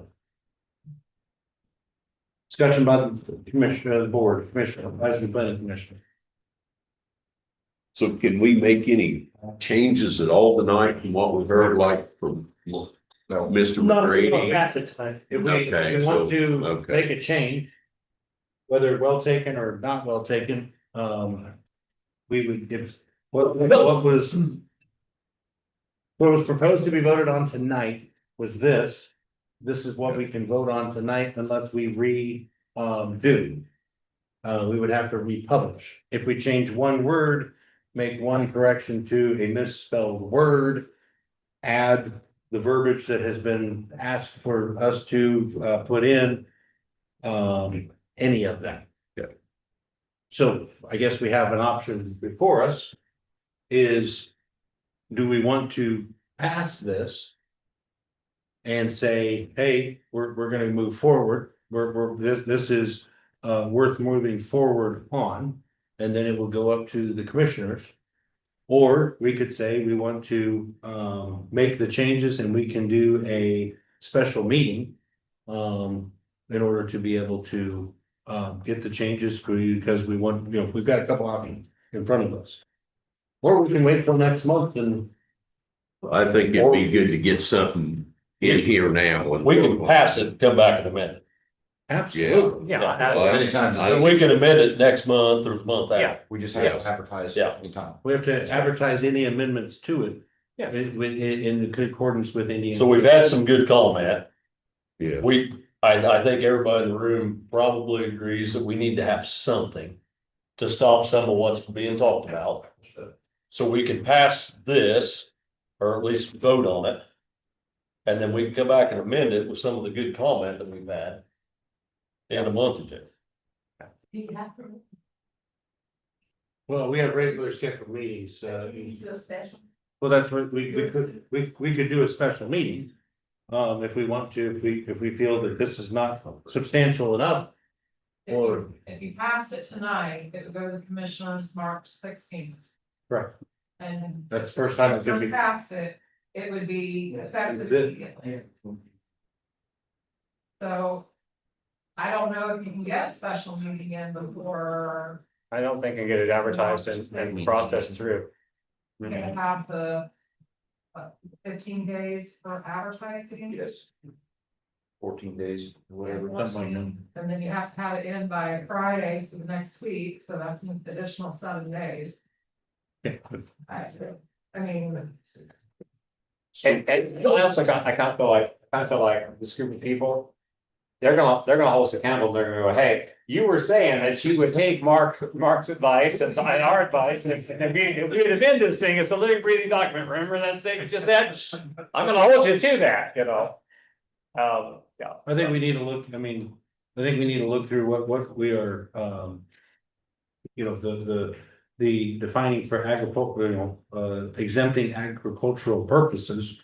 I think we need to be careful in saying what is agricultural purposes, because currently in our, I'm just playing the what if game, because it seems like that seems to be one of the, is what is permitted uses right now in agricultural land. That's not what I'm meaning by an agricultural purpose. It's, so I think we need to, I like where we're headed on that. So here we are, permitted, I'll remind everybody what permitted agricultural purposes are under agriculture. Accessory use, don't know what that means. Agricultural buildings, airports, bed and breakfast, cemeteries, churches, business, recreational uses, I guess that could be a massage parlor. Essential services, hey, essential services, that could be a data center. Farm equipment sales and services, fertilizer sales and services. Sorry, you're getting where that agriculture uses. This definitely needs to be revisited and revised, but That, what was the original one? that's in zoning ordinance. That's the original. Under had. That hadn't been passed with the ordinances that they drafted. This is the file, this is the one valid as of, yeah. So I wanna make the caveat, I hear what we're saying. But just because it was used, I wanna make sure we get it right for Fountain County. For that, I'm hearing is the probate from our assessor. Fantastic, these are things that, this is what I'm enjoying, we're actually having. How do I say this? I am so enjoying the robust conversation. People are finally here to be able to have the robust conversation. This is, I can't beg you all enough to come back again, because there's even more, because we're at our next part of the next thing up is gonna be another thing that we're gonna really have to delve into. The work session part of this is about fees. So fees, FEES, cost. We have a lot to discuss because we have a lot to work on with this zoning ordinance. This isn't, concern right now is high on River Road about a residential retail subdivision going in. But I asked the question is, do you know that there's people looking out up off of Aylesworth Road to put an AI data plant in Fountain County? So there's so much happening and that's what we're trying to get right. And that's why we implore you, and I'm thankful you're here, and you're willing to talk on that because there's more to come. We're working on all these pieces. Talking about the water problem. Yeah. And so, like I said, on that. So on the, is there other discussion? One of the things I wanted to say, look, I'll ask and I'll bring that up. Mr. Cunningham, any other comments, discussion you want to make? I have no. Mr. Harshbarger, I think I've said what I need to say. I have none. Malzberger. I have none to add, with the exception of that I do believe we can address this again in another meeting and make amendments to it. And I think that's the best way to move forward. It's gonna take maybe longer to get there, but we'll have something on the books as a stop. So, yeah. Mr. Rice. None at this time, something, the future amendments, but nothing at this time. So I'll say is a couple things that I want to be careful that we're doing is we're not creating more. We just in what we just passed to give to the commissioners for their March 16th meeting on is we're rolling back government, giving it back to the people. I'm not trying to create more government for you to have to bounce back and forth. I'm not faulting them, but that's a lot of going back and forth, and that's not a fault between the offices. I'm just saying, we don't need, I agree with our assessor. No, this is not going that the APC that you as citizens or the citizens are watching, we are not creating another layer for you to be able to do with your property. That is not where we're headed at, on that. I will say, so that it's, I know as the chair, we have a vice chair, we have a commissioner here.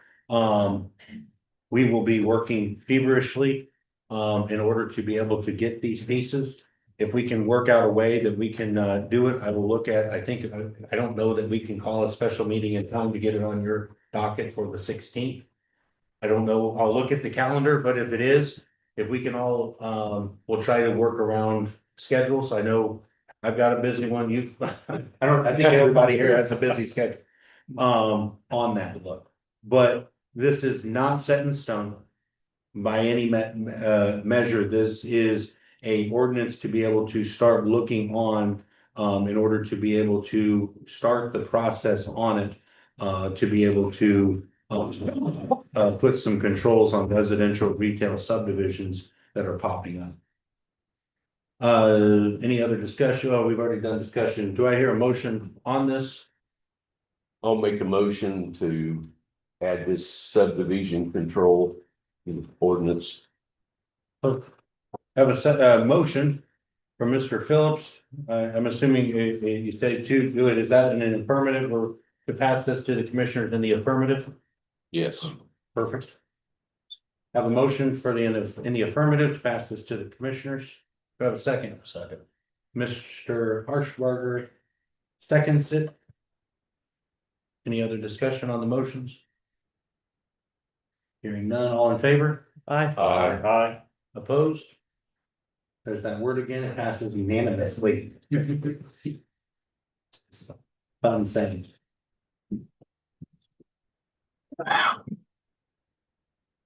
If you have comments on this, you can email me. I'll get your email address, or I will give you my cell phone number. I mean, it's on the internet, but I'm not gonna put it out on the YouTube live right at the moment. My phone to slow up more than it already is blowing up. on that. So if you want to see me afterwards, on that. We're gonna have, I have a question. yes. Anybody who can give me the answer. How can we proceed? Through the drainage district, through the health department, through anybody, through the highway department. To stop this subdivision on the urban road. So, on that, you can contact the zoning administrator. On that, you can contact the, highway superintendent. And we can start the process on that. I do happen to be that.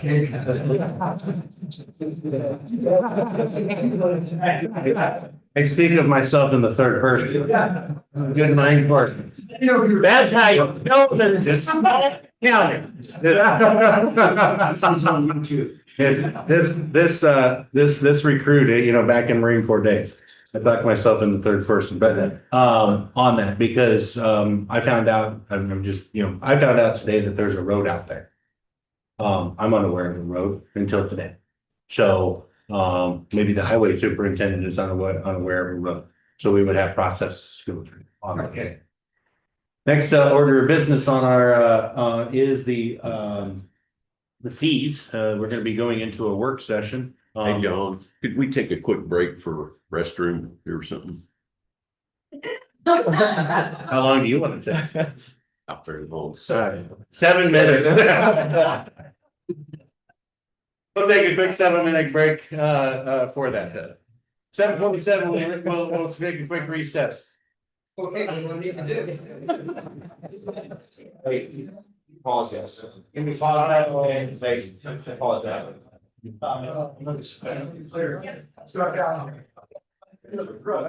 Recording, it's live, but it's not recording.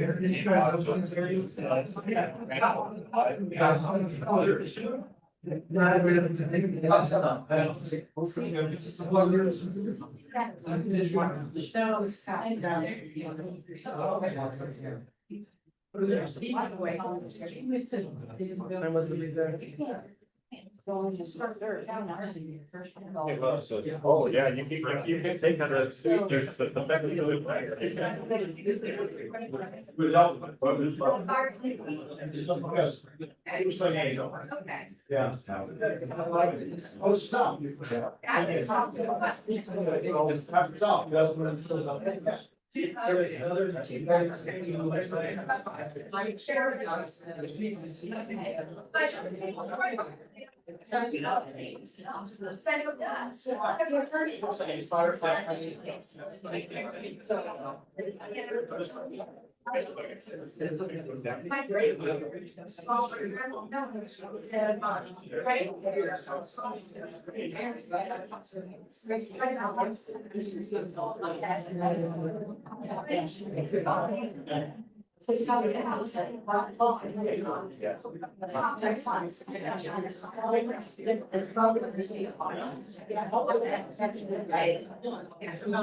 It's really like to see what's happening. I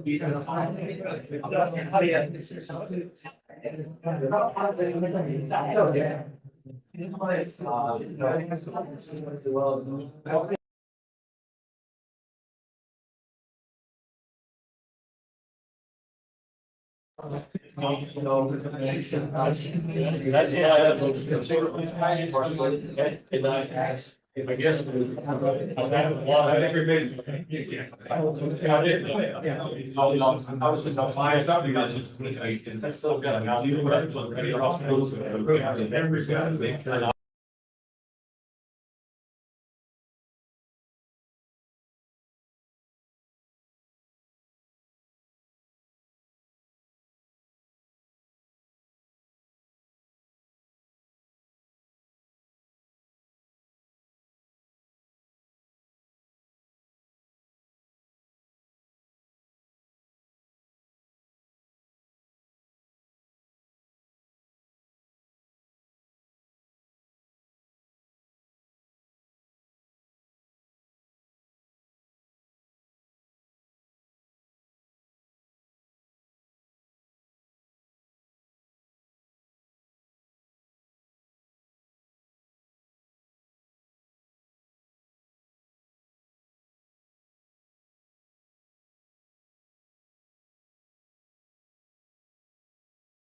You know, that. Yeah. So, hey, man. You don't say. We got seven.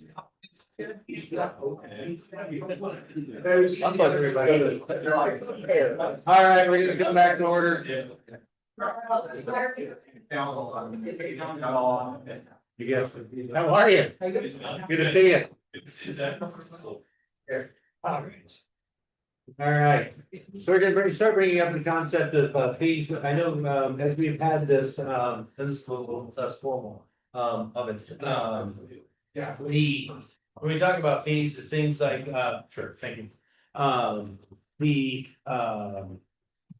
cost that we pass on, if you will, to applicants or people that are trying to change things. For instance, when we had the zoning change there on 41 for the vac truck company, we had to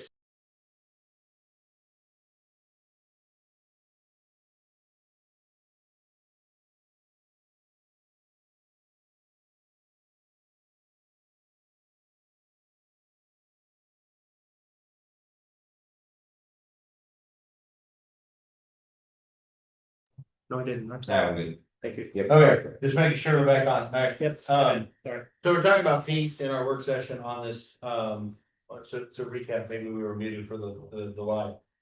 So when we did a zoning, change there for, on the vac truck company on 41, we had to send out, mailers to all the surrounding parcels. And the cost of the fee for a zoning change was less than the fee that was, that the county incurred. And so it's come up to several of us, and I wanted to start having, and I want to say thank you again. I know a lot of people have left, but I enjoyed the robust conversation that we had tonight about 2.11 and the subdivision control ordinance.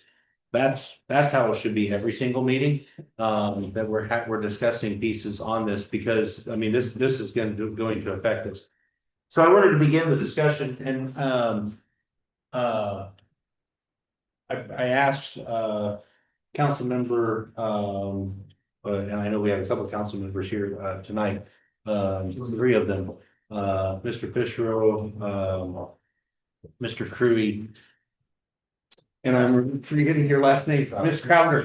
I thought of Denise, but Miss Crowder. There we go. Sorry, Denise. There we go. I could think of the first name. The last name. Well, there goes my paycheck on that. And wanting to start discussing, and I know we've got assessor here as well, and our commission here.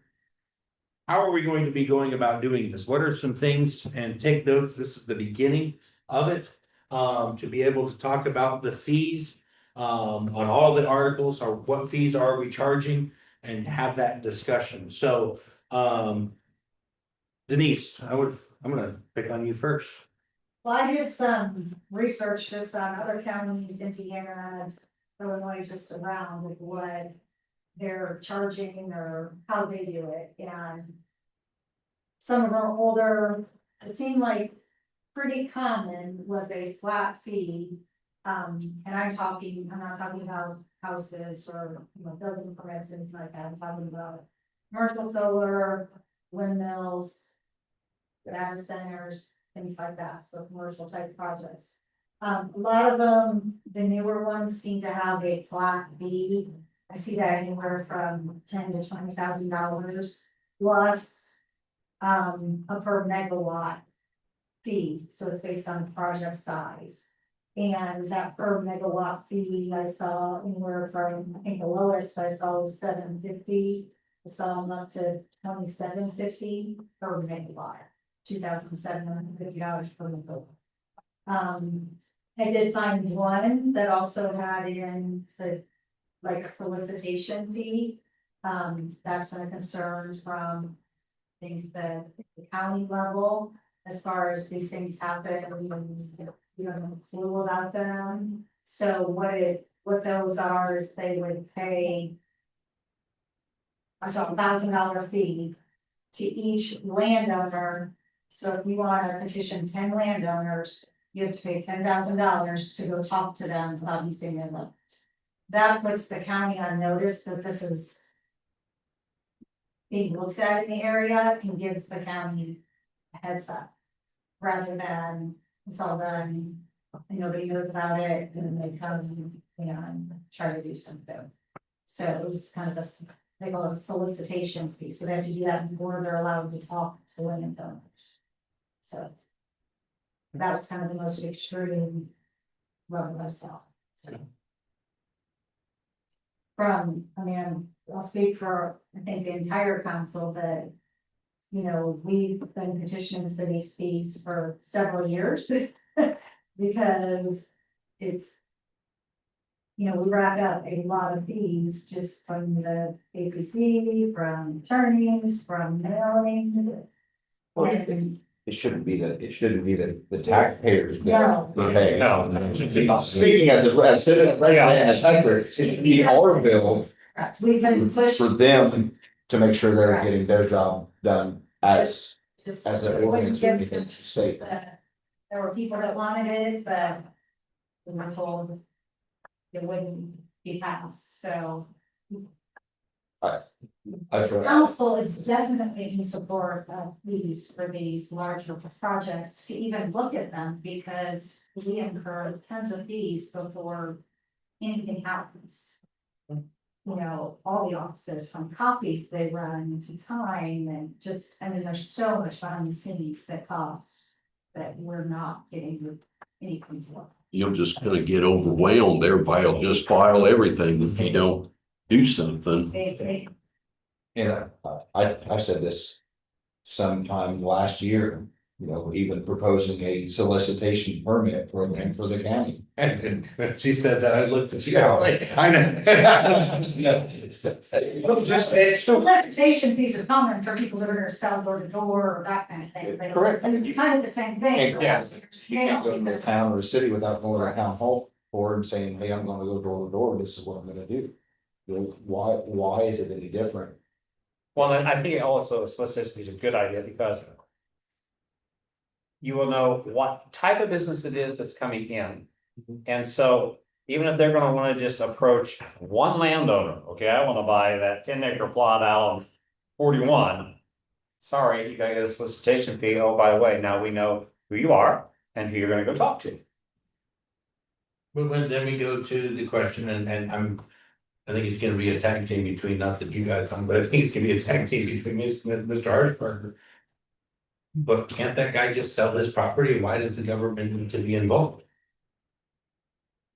And I'm not trying to be a stick in the mud, I'm just trying to ask the question. Because I don't wanna get to the point as a landowner that you can tell me I have to paint my house red and put my. Well, you can always look at it on the other side of it, okay? You put the solicitation fee in there and then go. Yeah, but when I went and bought that land off of Mr. Smith, I was just buying land. And then next year they come along and say, hey, I want to put in this business. Oh, by the way, that's fine, but I think with the fees, there need to come fines and penalties. So if you didn't go get your solicitation fee because your intent was you were gonna buy the land off of Smith, put it in a business, and then you come to the APC and say, hey, I want to rezone this piece of land so we can turn it into this.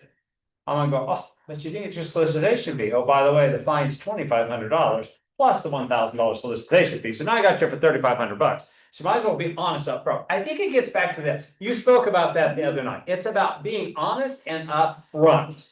Okay, don't be playing shell games. Don't be trying to mislead people. Just be upfront as to what you're doing. And I didn't look at any solicitation fees for that kind of thing, like. I wasn't looking for. Right, but- My 10 acres to put a business in. Right. I was only looking at commercial. Solar. I think we tried to look at, yeah, I think we tried to look at the big villain in the room. Okay, yeah, here's this gorilla and here's this gorilla. But there are probably 100 others that we just haven't quite thought of because we just aren't that creative yet. Maybe in time we'll get there, but you know, Go ahead. no, I still think it gets back to what John talked about the other night about just being honest and upfront. Okay, that's what we want, you know? That's the biggest thing. Let's go what you want to do, okay? And then we can talk about it and your neighbors, we can have a discussion about it, you know? But don't come in after the fact. Well, I think kick out solar, data centers, battery storage, windmills, all those sort of things. You know, I think you don't want to make it impossible for an industry, small or large, to come into our county. We need the tax base. We all three agree, we need the tax base. But I have a fear that that's happening. We don't want industry, we don't, if, the one I heard today was, Elmore's place, the Petersburg and some people around were throwing a fit when he started building that because we're gonna have the stink from a slaughterhouse, blah, blah, blah. And other people said, no, you don't, no, you won't. And, you know, he got successful. He hires people, a lot of people. And, same thing with Keystone. If they want to expand, put a huge seed hub somewhere up at Attica or down at Covington, employ people, I would see where we need to gouge them for fees. If they're employed. So what you say gouge, that's a very subjective term, what's? Gouging means gouging like. Yeah, bunch of fees on them, I understand, I'm saying, what is, I'm asking specifics, not. well, I'm just going to the point where this is a free country and do we wanna, govern and make people pay fees for land or buying, building. Those are the request typically anyway. I mean, you're gonna get a fee from the rezone. If industry, if you don't want to cripple industry coming in, like rezone has got to the light. But I think when you got companies like solar that are coming in. Yeah. With non-disclosure, where you can't talk about it and they're secretive. Data centers, it's something that's. Public health. Could harm public health. Then I think the solicitation might be a good thing, just so that we know that they're in the area looking. But. Industry and small businesses, we don't want to hinder. Vacuum. We can leave them No. for the rezone. Not at all, but if you had a, not a fee. But a solicitation permit program. Where you have to come in and file with an office, so you'll know. Hey, we're coming in, we wanna build a 50,000 head dairy farm. In the center of Fountain County. You could structure a table even. Somebody might want, I mean. As neighbor, friend, whatever, heads up. Hey, here's what's looking, here's what's coming. So if your plate's not already made for you and handed it to you, and here's what you have to eat. You don't even have to charge for it. You just, Mr. Cruz.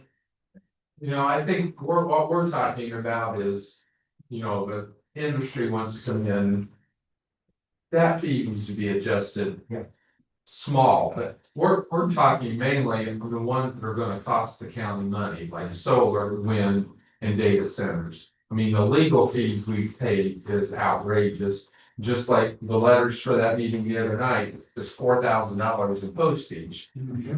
We didn't get any money for that, and thankfully, there was 4 of us that stuffed those envelopes, 3 are volunteers, the only one was the auditor that were paying, and then she finished the next day, but. We need money to cover even having a staff to cover those things, to take care of that kind of business, because the auditor's got too much to do now without having to do those things. So we need a fee to help cover those costs. And that's what Denise is proposing. We proposed, I've been to 4 or 5 years of APC meeting begging for permit fees to be increased.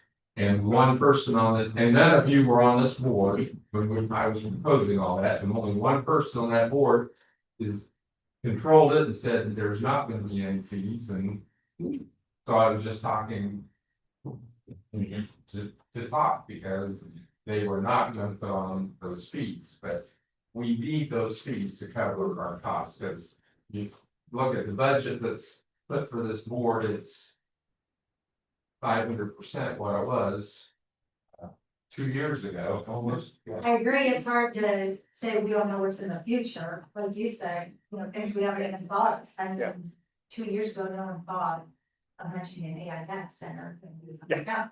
So, maybe, but we don't wanna hinder some company or an industry, like maybe what if you put on it, like, Or- you are looking at 4 or 5, parcels or more, then there's a solicitation fee or a certain acreage. I don't know what that is, but I think that's the fear of, it's these big, large land-based things. I don't know. That's what Amber said, right? Add a table to characterize, differentiate where we want to make sure we're not gouging the, person who's coming here for, but we really want to make sure that the person who does come here, that they understand what they're taking on and what's. That's one. You blast out the ones commercial wind, commercial solar, AI data centers, and then any other commercial projects over a certain size or. And they're gonna weigh the pros and cons at that point before they even come into the. Yes. So if you take a project that consumes over 50 acres, Yes, that would trigger that. that would trigger. That would trigger I that. think that's a good size. That is a good size. Yeah. Because I mean, a 40 acres, but. retail fertilizer place on a good scale, you're 20 acres. I mean, it'd take 20 acres to build a nice Yeah. retail fertilizer facility, 19 acres right behind my house. Right. I've been in a lot of retail fertilizer facilities. It's gonna be tight. And I've seen how to do it. Yes, yeah, but my father's operation, when he was running there where I live, we did it on 4.5 acres. And it was, helicopters were falling across each other. Crazy, figuratively speaking, but it was controlled chaos for a long time because he didn't have the room to expand. Mike with the vac jack. Oh, he was one to put that vac thing in. He was afraid of bees. I tried to tell him, don't sweat right now.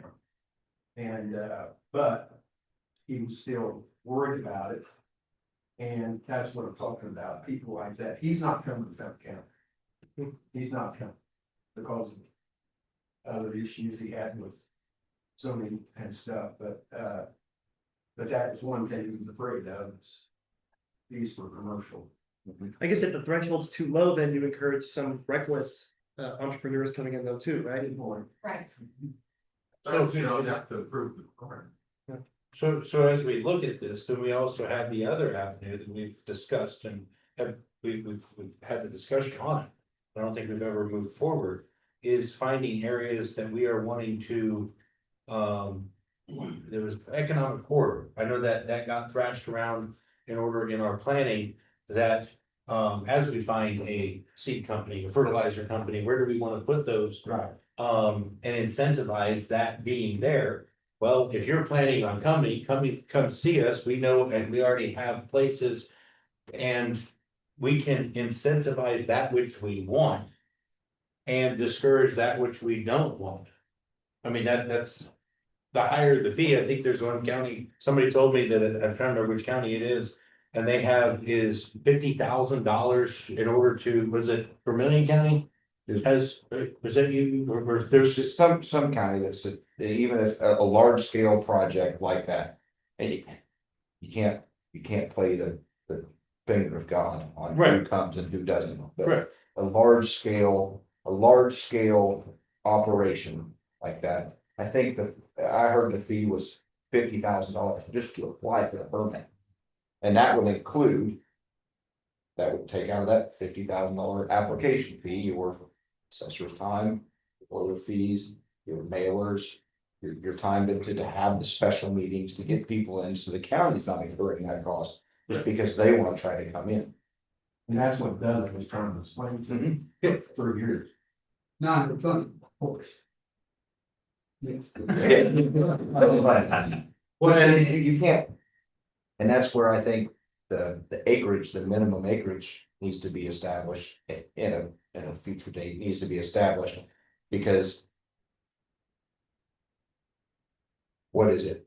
Where's it gonna go? How big of a project is it to judge, if you're going over X amount of acreage, you got this fee, this large is this fee, this large is this fee. It's exponential on the growth and the development size of the entity when we come in, and you can't, and that could be anything. You can't just point fingers at Random solar.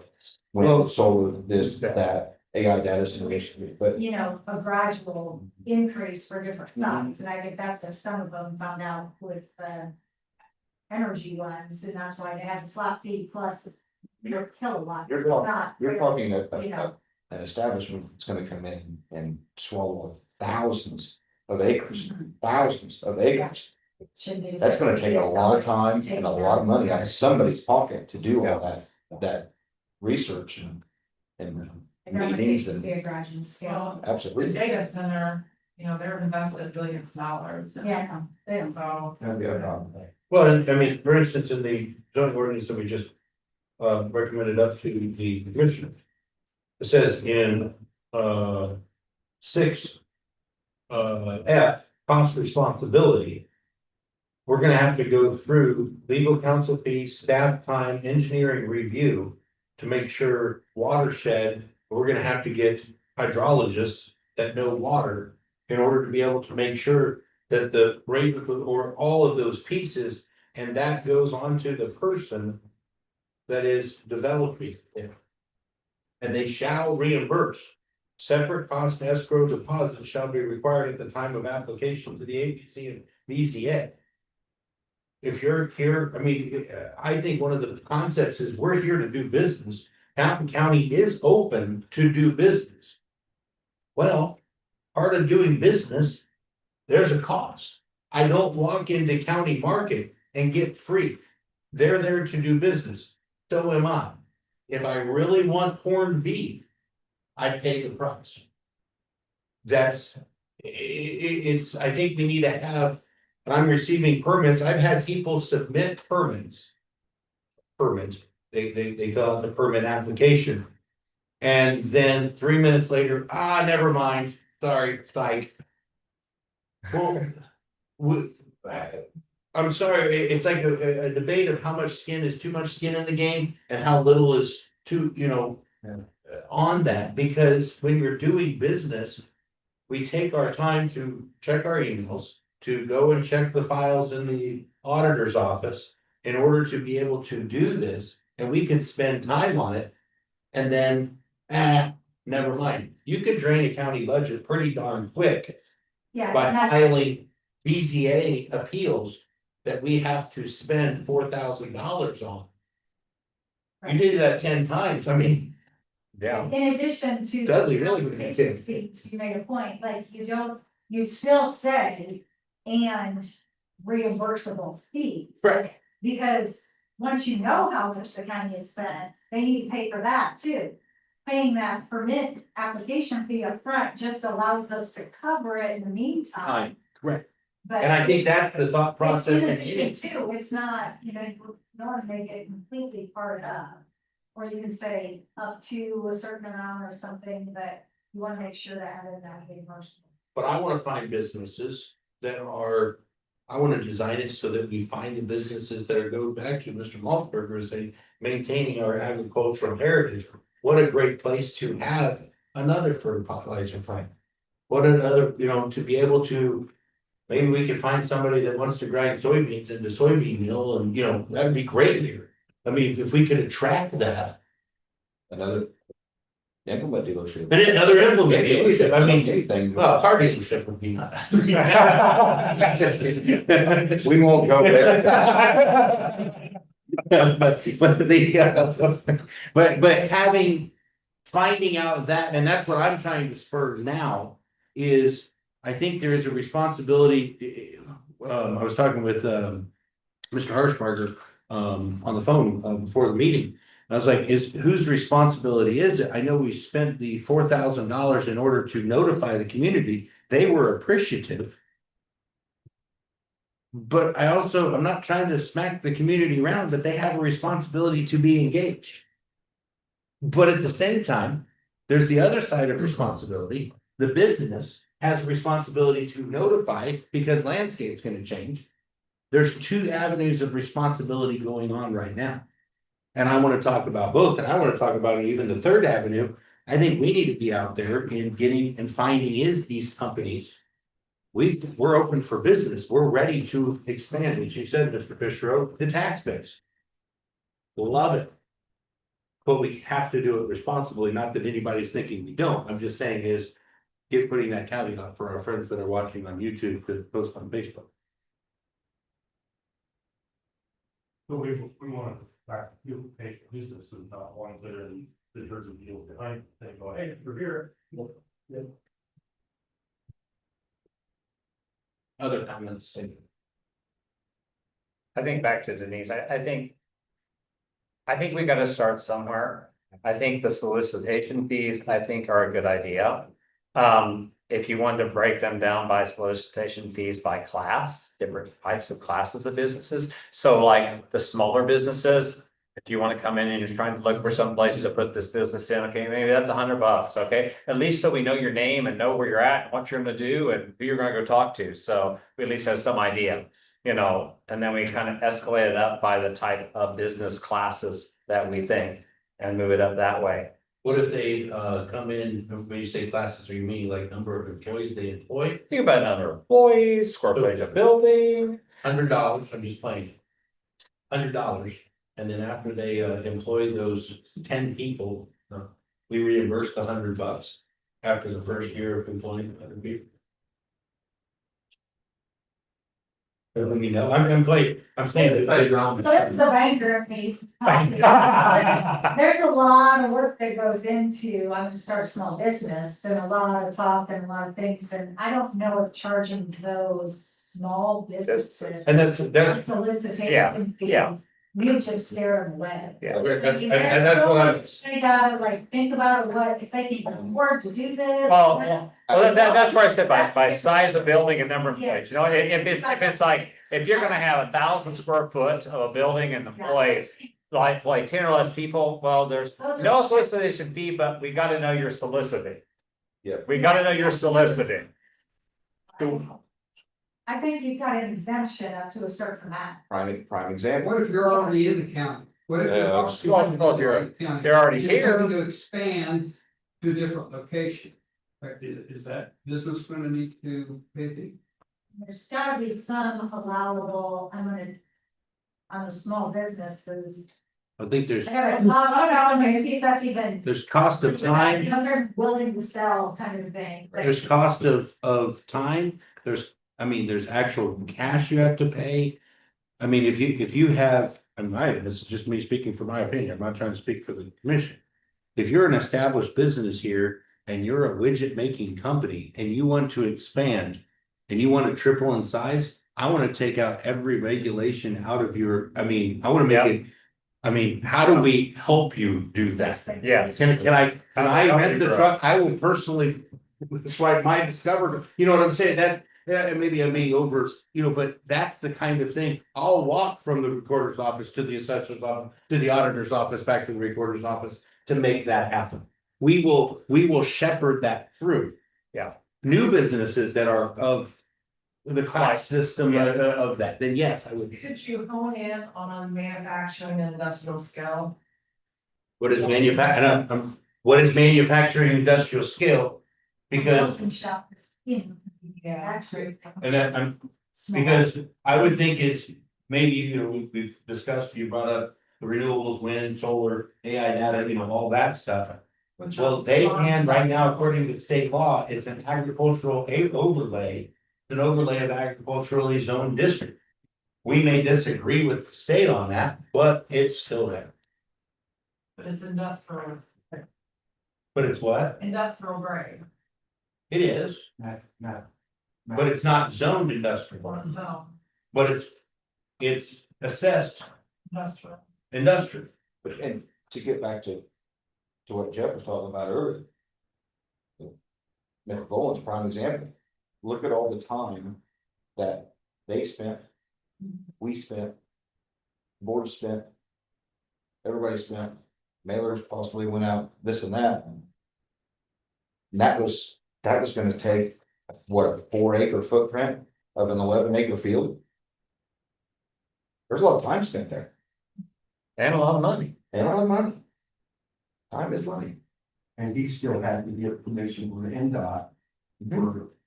And even after going through all that process. It came down to NDOT saying yay or nay on if they could even put a drive in. And then they're invested, we've got money invested. I see it both ways. I do. I see it both ways. I do see it both ways because. And he should have had that, pay some fee. Because of the industry, but I just think stair step. Yeah, absolutely. And not to hinder small business from coming in here. They, just throwing this out there, not to name drop it, Brown's accents, would they have set up their little candle shop there if they knew they were gonna have to pay a solicitation fee to build that? Probably not. But they may have. But they own the ground too. They own the ground. Right. They Well, then if you own own the ground, you're kind of exempt because you own the ground. You're starting, this is where it gets into, okay, if you're gonna start your own business and you already own the ground. You own it yourself, you live here, you say, hey, I'm gonna start this business. I'm gonna start this coffee shop and build this building, okay, so you're already there, you already own it, you're already part of the county, you're already part of the community, I think there's a different level, if you're invested enough in our community that you're living here. And you're buying your gas at Marathon and your groceries at Dollar General and you're banking at one of the local banks and using a local insurance agent. Then I think, yeah, we can give you a lot of passes because you're already vested with us. But if you're gonna come in to buy the land and you're gonna drive in from another county to come operate your business, just because you thought it might, be more advantageous for some reason here, I think you gotta look at it a little bit differently, All good talking points. And that's, I want to begin the discussion and begin it in earnest on it. And I think the beauty of this is, I think we can have reference to what other counties are doing. But we are commanded to, we're supposed to do what fits Fountain County. So because they do it, we can take. I like from this county, we have 91 other counties to pick up from in order to be able to do it.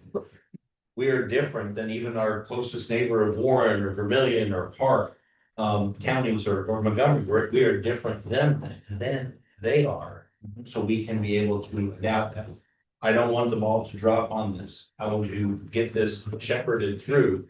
But I think this can't be just done. I mean, in just a matter of a few moments, we have found a lot of areas. I think when we start talking this actually through, let's get something on the books. I think we need to start that process, so we're not just continually perfecting it till perfection. And then, well, we never got there.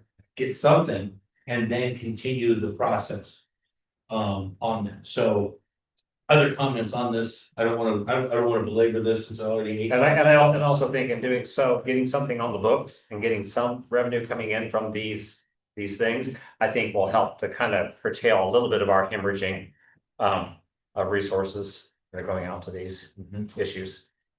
We're kind of like, the three of us like the old commercial, Bob Catters and Judy. We can use the money.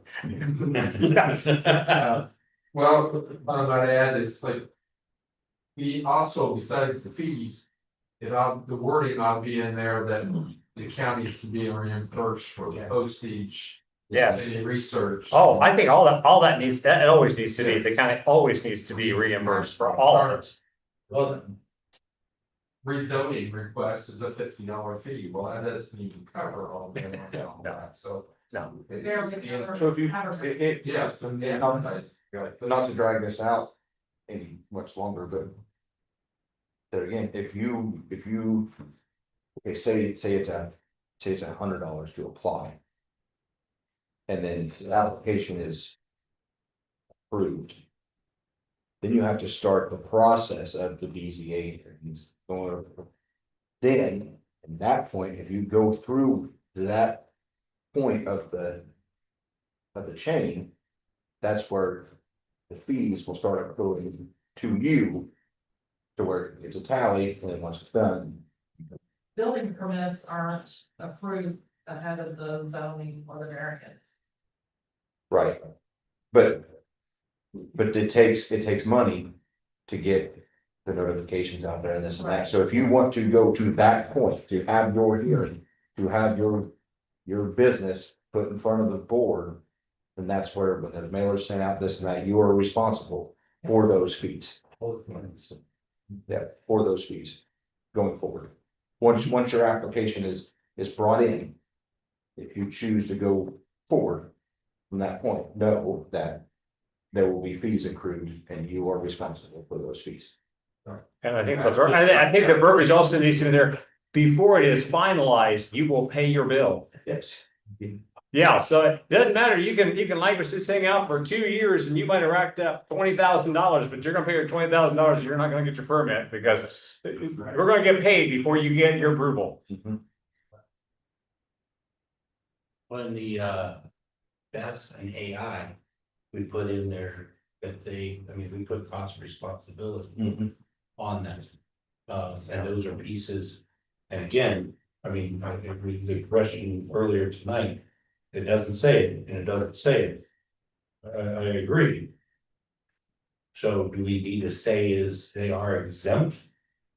Small businesses are exempt, but then we have to define small business. I'm not saying not to. But if we're gonna exempt, we have to define what is exempt. Yes. I would think is if you're exempt, you're not mentioned. The people that get the fees are the ones underneath 10, 11. If you have one of those slots, you're mentioned. If you're mentioned, that obviously you're triggered, that the trigger wire is tripped. You're paying, so like the AI data system has to fund 3. The company, the developer, the whatever they call themselves, has to fund 3 meetings across the county at different locations, all at their expense. They have to mail certified mail within a mile of everybody. They have to mail the counties because on these pieces, and they have to pay for it. That's why it's in their orders. If you're not an AI data center and you're a widget making company and you're a fertilizer company, you don't fall underneath an AI data center. You know, I think that would be some ways that we can do on that. Yeah. But then with the zoning request, it's $50. We already know, what is it, $10 and something? $10 a letter that goes out. $10 a letter that goes out in order to be able to, Tonight. Yeah, I think it's $10. Yeah. almost $11 Each one of those letters. on each one of those letters that go out. Because the BCA made a rule, which I'm not saying is a wrong rule, to notify the interested parties. Well, we created an unfunded mandate in the BCA. So now the county takes the cost. Okay, we need refunded for that. The people enjoyed the fact that got the letters by and large, maybe there was some that didn't enjoy getting them. But by and large, the comments I heard, thank you, that they were sent out. Now we're trying to decide whose responsibility is it to pay for that. Yes. So we talked about applications for coming in, what about that, charges for BCA type of, or can you charge for that? Is that okay? And those are hurdles, and in my vast discussion, we're gonna have to bring in those who can scour the state law. Can I charge for that? For the thing that happened Thursday night. Can we charge? Around Tuesday night. Can we charge for it? That's, yeah. Yeah. Yeah. Other. So I don't want to belabor the point where at 8:33, we've had a robust 2.5 hours. Conversation is not going to end on that. As we are, I hope that we're gonna have, I've already started the discussion. I called our assessor tonight and I asked, hey, when we do X, Y, or Z, and I'm gonna be talking to, and I encourage others too as well. Talk to our county department heads, talk to our county elected officials. When we make decisions such as in the zoning or whatever, what does that do? Does the recorder's office have to send out 5 more pieces of mail because we do fill in the blank? Then I think we need to look at that as a potential fee because it's additional things happening on that. We can't recoup all of the fee, all of the salaries of that person that does X, Y, or Z. That's why we're taxing them. That's why we have other taxes. This is stuff over and above and beyond.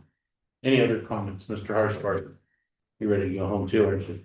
I like that. I bet you're gonna be the first one to make the motion for dismissal, I bet. Mr. Phillips, I have. Mr. Waltzberg, Rice, Cunningham. Just a quick statement, it was just that, well, because of like, I just think that. It's always a lie. This is the local government, but we also need to pay attention to what's happening at the state level, because they can pass laws that can pretty much erase anything we're doing here, so we need to pay attention to what our own representatives are doing, and, you know, being in contact with them, and don't think we're concerned about that. That's it. Well, to your point, and I said we were done. To your point, House Bill 1001 right now. You can put up the residential wherever you want to put it up. And we don't have no say so over it. If that gets passed. But we can say this. It hasn't passed. I don't know what they did with it today, or excuse me, yesterday. But it's a high priority bill, on that. So. Well taken on that. Who wants to make the motion to dismiss? Motion dismissed. Thanks. All in favor? Aye. Thank you, everyone. Unanimous. I'm gonna have a favorite word of every day. Unanimous. Bill, that even got a smile out of you.